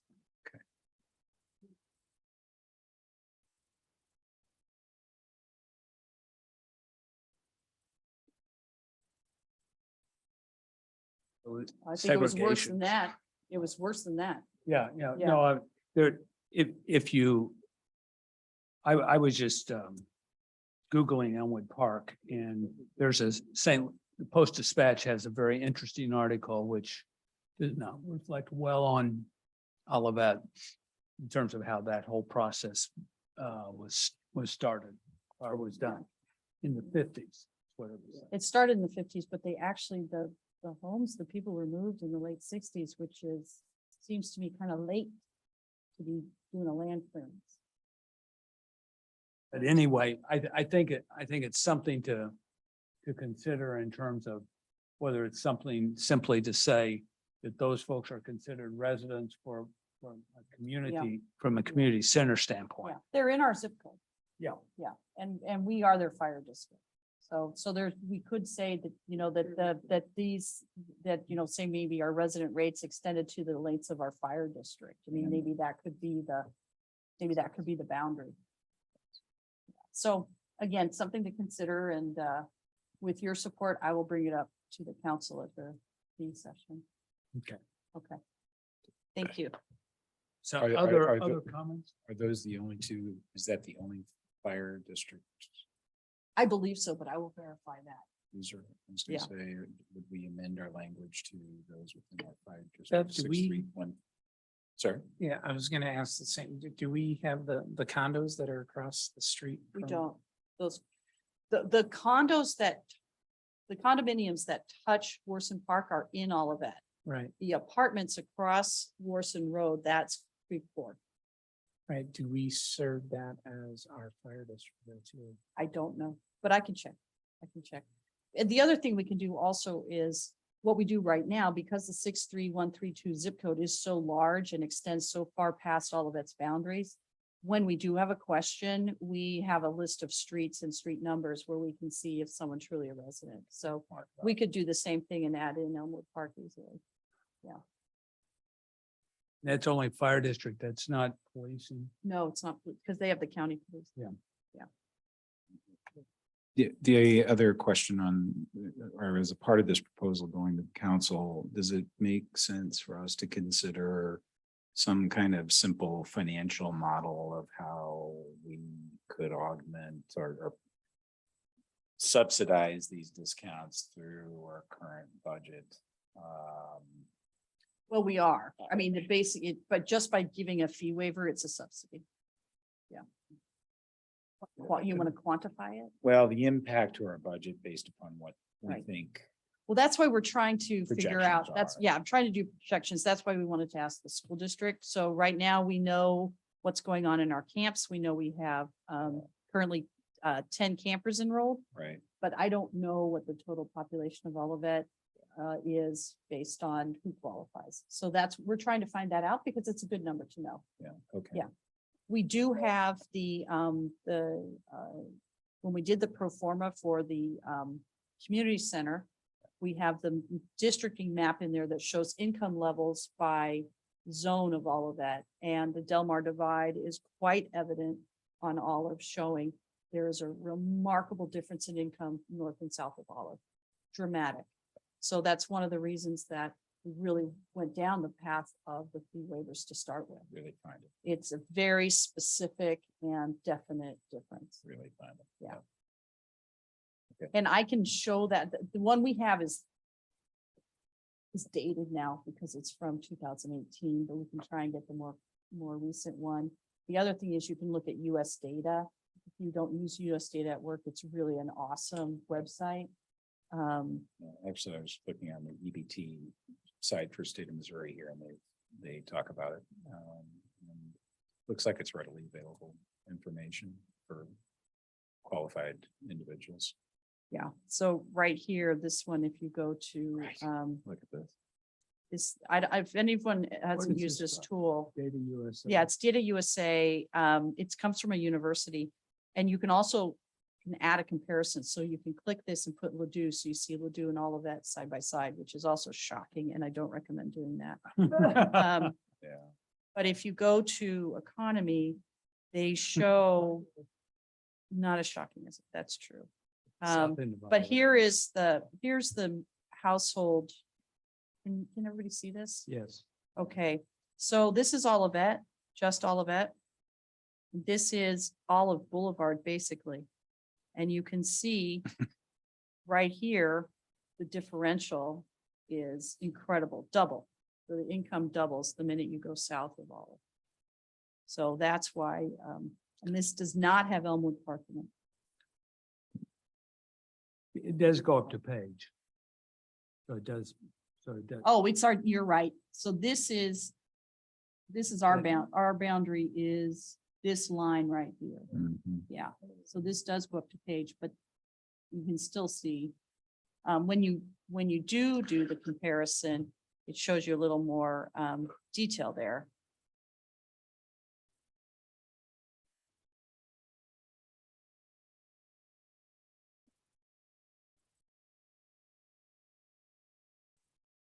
Doesn't want the zip code, which is weird. Oh,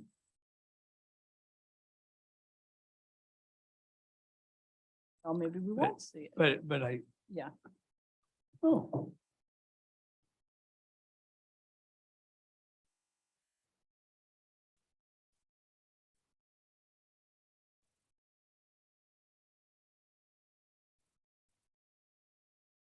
So for some reason, Ladou's not showing all the way. It's normally, oh, well, you see this.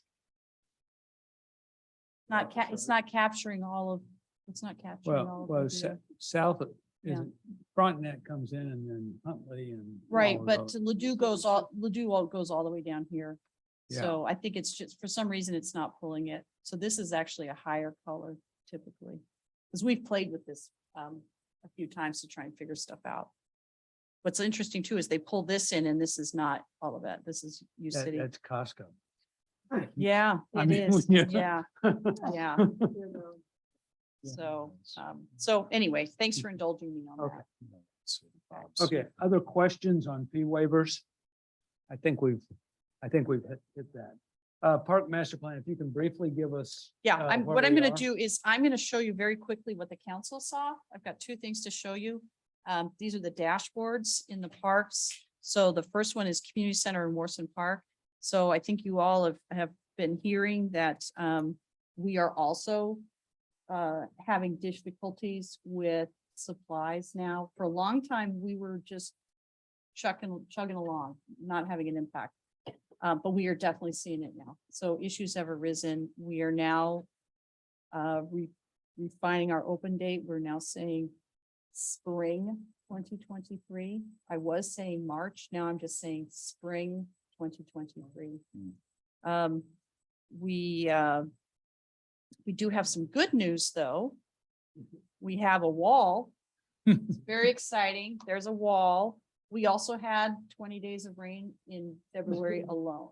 So they have pumped an incredible amount of water out of this job site. And there have been miserable days on end where they couldn't get equipment in there. So, so we definitely are feeling the effects.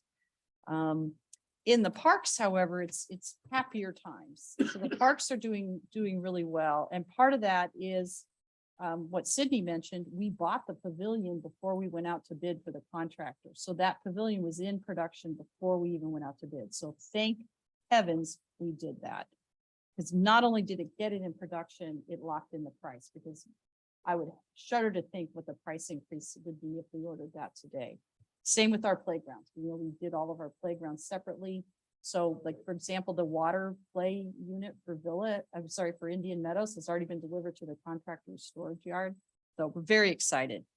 I should go back up here. I forgot to talk about contingencies. We have used a lot of our contingencies that we had in there for the soil remediation. We knew we had fatty clay going into construction. So we did have a very strong contingency fee in there specifically for soil remediation, and we've used a large percentage of it. They found they found sandstone in another pier, and I believe, Don, is that under the indoor playground or is that part of the trail? I can't remember. So they're gonna have to chisel out that, so that's gonna cost some more out of that contingency.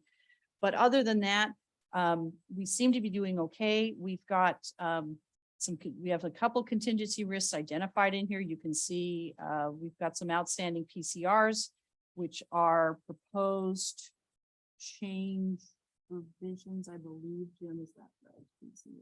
Yeah, I see that Yeah, over it's- in that first thing that looks like there's 4 different. Right, I'm trying to remember what PCR stands for. Project Project change request. That's it, project change. Yes, we have several coming in over here.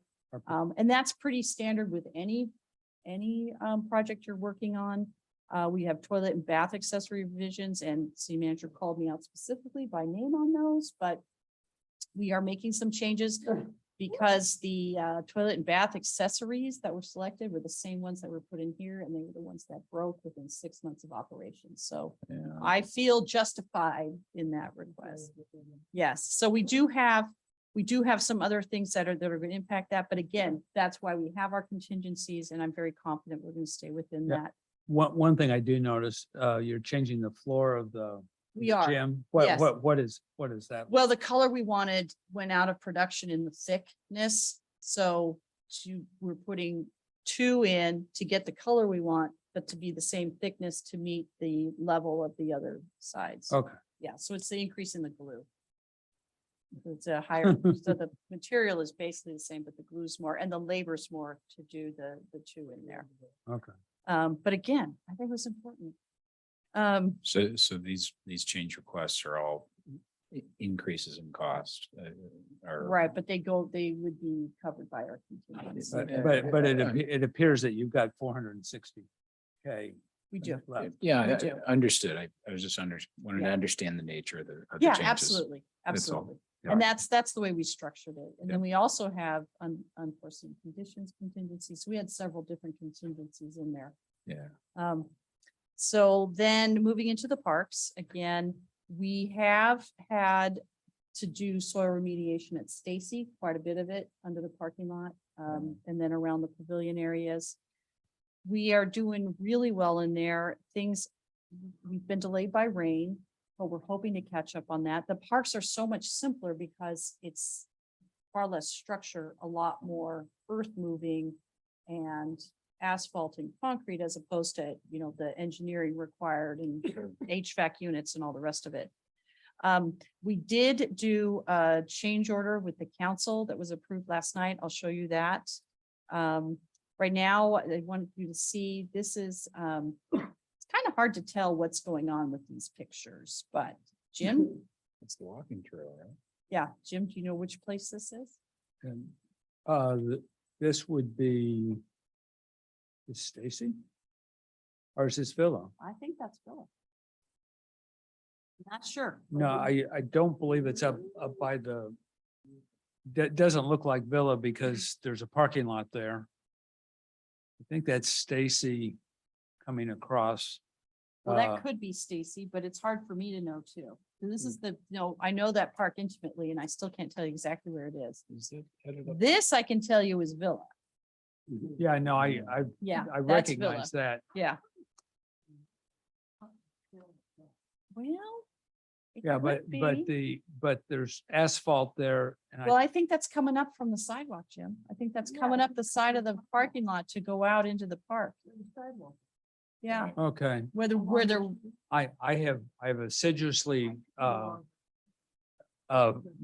stayed out of the park. so thank you, big- Jim. I big- appreciate that. So for those of you that don't know, full disclosure, Jim was sneaking in the back way during the construction. Got him on camera.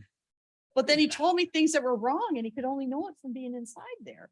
So this is the. I this was is on the uh, border. I was in the non-construction area. Yeah, this is the this is the renovated space that's coming along inside Stacy. If you haven't been inside that concession stand, as Barb pointed out last night, you would have no idea what an improvement this is.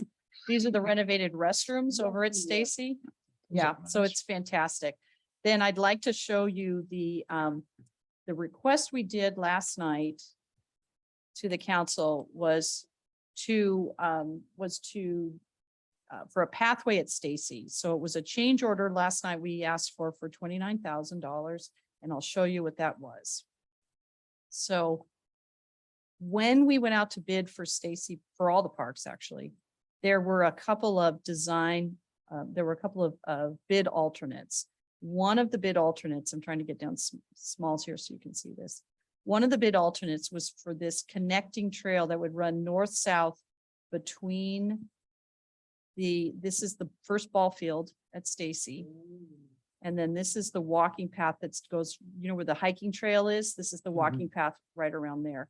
This is the pavilion. This is what's the remainder of the pavilion, the new, the renovated restrooms. So when we went to bid, that bid alternate was very high and we rejected it. So we eliminated it from the plans and we weren't going to do it at all. However, as we were building it and, you know, the concession stand, the newly renovated inside of it, part of that function is to be a storage unit for the park crews, and the gators and the tool cats and things need to get in and out of that building. So what we did when we rejected this, we weren't thinking ahead, because this path is the existing path and it was getting demoed out of there.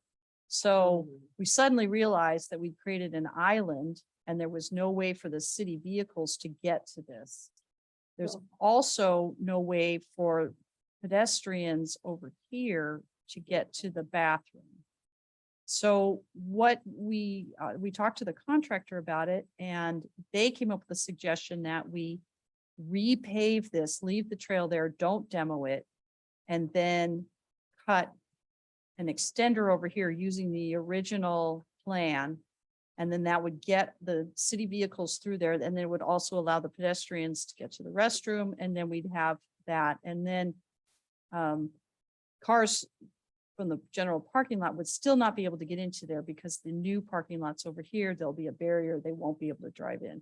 Because one of the reasons we didn't like that path originally is people would drive up to the pavilion and we had private cars coming into the park, which is never a good idea off of the parking lot. So the council approved that last night. Out of curiosity, Yes. what was the original I can't remember. alternate? I can't remember quite a bit more than than the what we're 29 paying. or the Yeah, 30,000. I want to say it was like either 50 or 70,000. Oh, you 63. Man, you're good, Sue. Okay. It was high. I mean, it was a lot Okay. higher than we, yeah. Yeah. Yeah. Good. So that's great. So that's very, very good news. And the contractor's already cut. So that's even better. They cut on the job this morning. Hankins Construction is fantastic. There's a rumor. Now it's rumor. There's a rumor that our pavilion may come early. But we'll see. We heard that yesterday. I probably just jinxed it. End of August, beginning of September. So it may actually come in July. We'll see. Fingers crossed. Okay, that's all I have. And I'm open to questions. Okay. Questions about? Okay. I know it's consuming a great deal of time and so forth. So now we'll move on to commissioner reports. I think there's several things that we need to continue to work on. With that, we've talked about the time capsule. We have a report on the time capsule. Okay. Bill, do you want me to start here? Yes, although calling it a report is probably over generous. So what I've done is, and actually for my first time giving a report, so how do I do this officially? Do I read what's here or do I just? You start can talking? just talk us through it. Okay. No, Yeah, it's. and I'll just there's advance. Nothing official. Okay, I It's just want to make sure my first report doesn't actually get me on the naughty list. No. So what I've done is there were several attachments in last month's agenda. Thank you for including those. I went through those, looked to see what they had, and then just started basically a project plan. And really, I didn't get very far into the plan really, but I started coming up with what are the questions that we need to have answered that will then drive a lot of the rest of it. So, questions like, where do we want to place it? Things like, depending on where, do we need permits, even though we're part of the city? Are we going to have a marker? Where would we place that, so that people don't gawk at the marker and they're standing in the middle of a walkway or a path and then you get run over by a bicyclist? What are our costs? We determine the capsule. What is our total cost for it? Do we have to do an RFP, RFI? What does it need to be made of? How durable? Those kind of questions. So I've got the question, the main point of then, the comments, throughout. I've got it broken out between location of the capsule, selection of the capsule, the collection process, which is going to be more complicated than I originally thought. And then, then from there, I'll end up adding more and more details, and I'll be working with Sue eventually. Right now, I just kind of started going off on my own. Hopefully she doesn't go, Bill, this is horrible, because I didn't reach out to her yet. But that's kind of the thought. So I'm gonna, and then just at a high level, is the owner gonna be, this group or staff, and really everything is this group, it includes staff.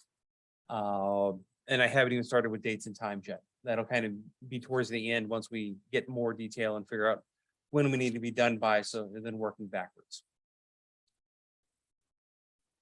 So a work in process. Work in process. Thank you so much. And I'm assuming that Sue and you will work together, and Yes. then from a staff perspective, that the questions that are here, they'll address them to you. Yeah, absolutely. So it's Bill and Sue will work on it. You guys will refine some of those questions, and you, as you do more research, you may just say, hey, this is our recommendation. Mhm. Then once you have that, then we'll support you any way we can. Thank you so much. You did. Yes. Oh, yeah, sure. You could, yeah. As long as it's insect free according to the chart.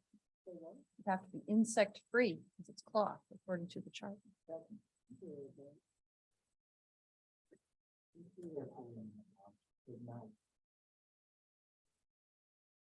Oh, if it's not worn by a kid, it will be insect free. So, thank you so much. Let's move on to the annual report. One of the things that has always been a challenge for this group is just working through these things and between meetings and so forth. And so the work plan is an aspirational document at this point, open that we can do things. People can come up with suggestions, what we need to be doing. This is kind of where we are now. The first one, the goal here was to implementation of the park master plan. And that's kind of that's essentially what's happening with the Prop C work. There's other things that we can go through, but I think basically we've got the park projects, and then on an annual basis, as we see things with the capital improvements projects, the capital budget for the city, that I think staff makes recommendations for that. That is pretty much a city council thing, but I think we can make recommendations too if we see things within the park that need to be done. And so that's an ongoing thing. Community engagement, Melinda's working very, very hard on volunteerism, initially geared around the community center. But I think it's incumbent upon us to roll in Olivet and Bloom. I mean, they're working on their own. There's maybe other organizations that are doing things. There's Weed Warriors, whatever we can do. We need all the help we can get. So that's that particular piece, what's going on. And I think the volunteerism thing, I think that last time, I think Bill, and then I think Sue, we've got to make sure that we maintain things with the sunshine laws. Long-term financial planning, we're doing things related to memorials, kind of figure out things. One of the things with memorials, I think Sue and Ed did a lot of work at the front end of this. there's a lot more to be done because a lot of the memorial things, mostly people want benches. And I think there's a lot more that we need for not only Stacy Park, but the other parks as well. So that would be things. We have Kastner and his Keisha and I have been working on it with Ed, but we're down one commissioner, and so that we'll get that on. And then commissioner development is the fifth area. And I think one of the things that I would ask my fellow commissioners, one of the goals that we have is that there's at least one training session, and also to be out as part of development to look at other ways of doing parks.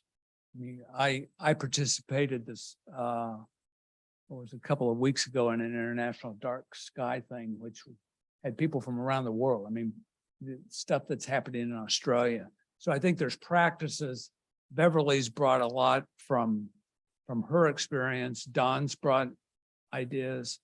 But if we can begin to open up and look at different things that parks can be, this is kind of the imaginative part of our activity. We always think that we're constrained, but we can eventually, we might not be able to do it immediately, but we can eventually come up with things. So this is a document that we'll work on, take a look at it, see where you want to plug into it, and either talk to me offline, or we can talk at the next meeting or whatever. But that's where we need to go in the next year and sort of move things down the road. So comments or questions? I was gonna ask, what are the open items on item 3.2, current and future park fees? What else do we have to do in front of the opening? I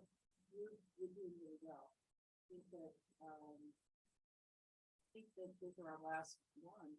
Last items. I think those are our last items because we have the supplemental dues and membership fees. Okay. So I think we're okay on that. Okay. So I So think, didn't put that in as complete. We have to make it set back to that. but it's basically fees and memorial that we're looking at this point. And then you'll do, capital plan, I think that comes under the different. Yeah, that comes up under one in terms of what's going on. And I think that's where we can be the eyes of the staff and for the council. Well, yeah, no, it is up under one. I did see that. Yeah. Oh. Yeah, so it's there, but keep your eyes open in the parks, because there's things that are not able to be done from a budgetary standpoint from Prop C, but that we may want to see happening as we go along. And so that's where we are with this. Are there other questions, other things that people see that need to be added? Are we missing, are we blocking because we're so familiar with it that there's other things that we need to be looking at? Jim, I had a question. Did you want people to self-select into these categories, or do you want to come back next month and have? I want people to study it and see where Okay, you want to plug in. perfect. Okay, thank you. That's the takeaway. Where do you want to plug into this? Some of you have already plugged into it. Others we need to work on in terms of how we can do this and where we can help. Because while the staff is working on it on a daily basis, we need to be able to support them as well. So figure out where you want to plug in. Let us know either now, either Bev or me, and then we can go from there. And I will try to be more diligent in sending out reminders to say, okay, remember what we talked about at the meeting, and we'll do that. And I will take that on as well. So are there other questions about the work plan? Takeaway is figure out where you want to be. You'll see down here, there's a whole series of upcoming events. The citywide garage sale, Beverly, how many folks do we have at this point? I do not know. Okay, I did not check. okay. And we still have openings in municipals. We do. We have space available in municipalities. That's the only one- That's that's the the only only- one that has space. Some of the contract camps still have space. And then all of that night out. Does Parks do that, or is that more the police department that does? that? That's all the police and fire are kind of the ringleaders on it, but all department heads go. The city council goes. So what can we as a Parks Commission do to help support that? Do we need to work in our neighborhoods? That's What- a good question for the council and the city staff. We have department head tomorrow. I can ask that question specifically. Yeah, let's see Okay. where we can plug in, because my experience has been with Olivet Night Out that it's it's very active in some areas and not in other areas. Yeah, not all subdivisions participate, and oftentimes it's weather driven too. Oh, 'cause, sure, yeah, sure, but sometimes it's but I think miserable. what can we do from because I think we're all in different parts of the city. I mean,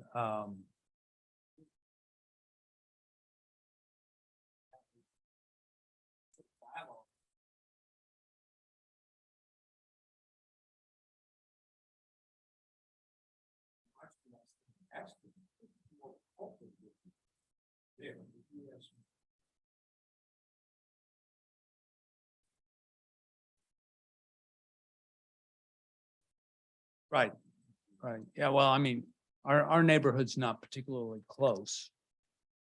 But how can we begin to promote some of that kind of thing? And maybe it's not having a barbecue, maybe it's something else. I mean, as you talk about, there's the different cultures. And try to figure out what we're doing. And I don't know, is Kiana working? How are we publicizing this? Well, they push it out through all the regular channels. So it goes out through the city newsletter, the city alerts.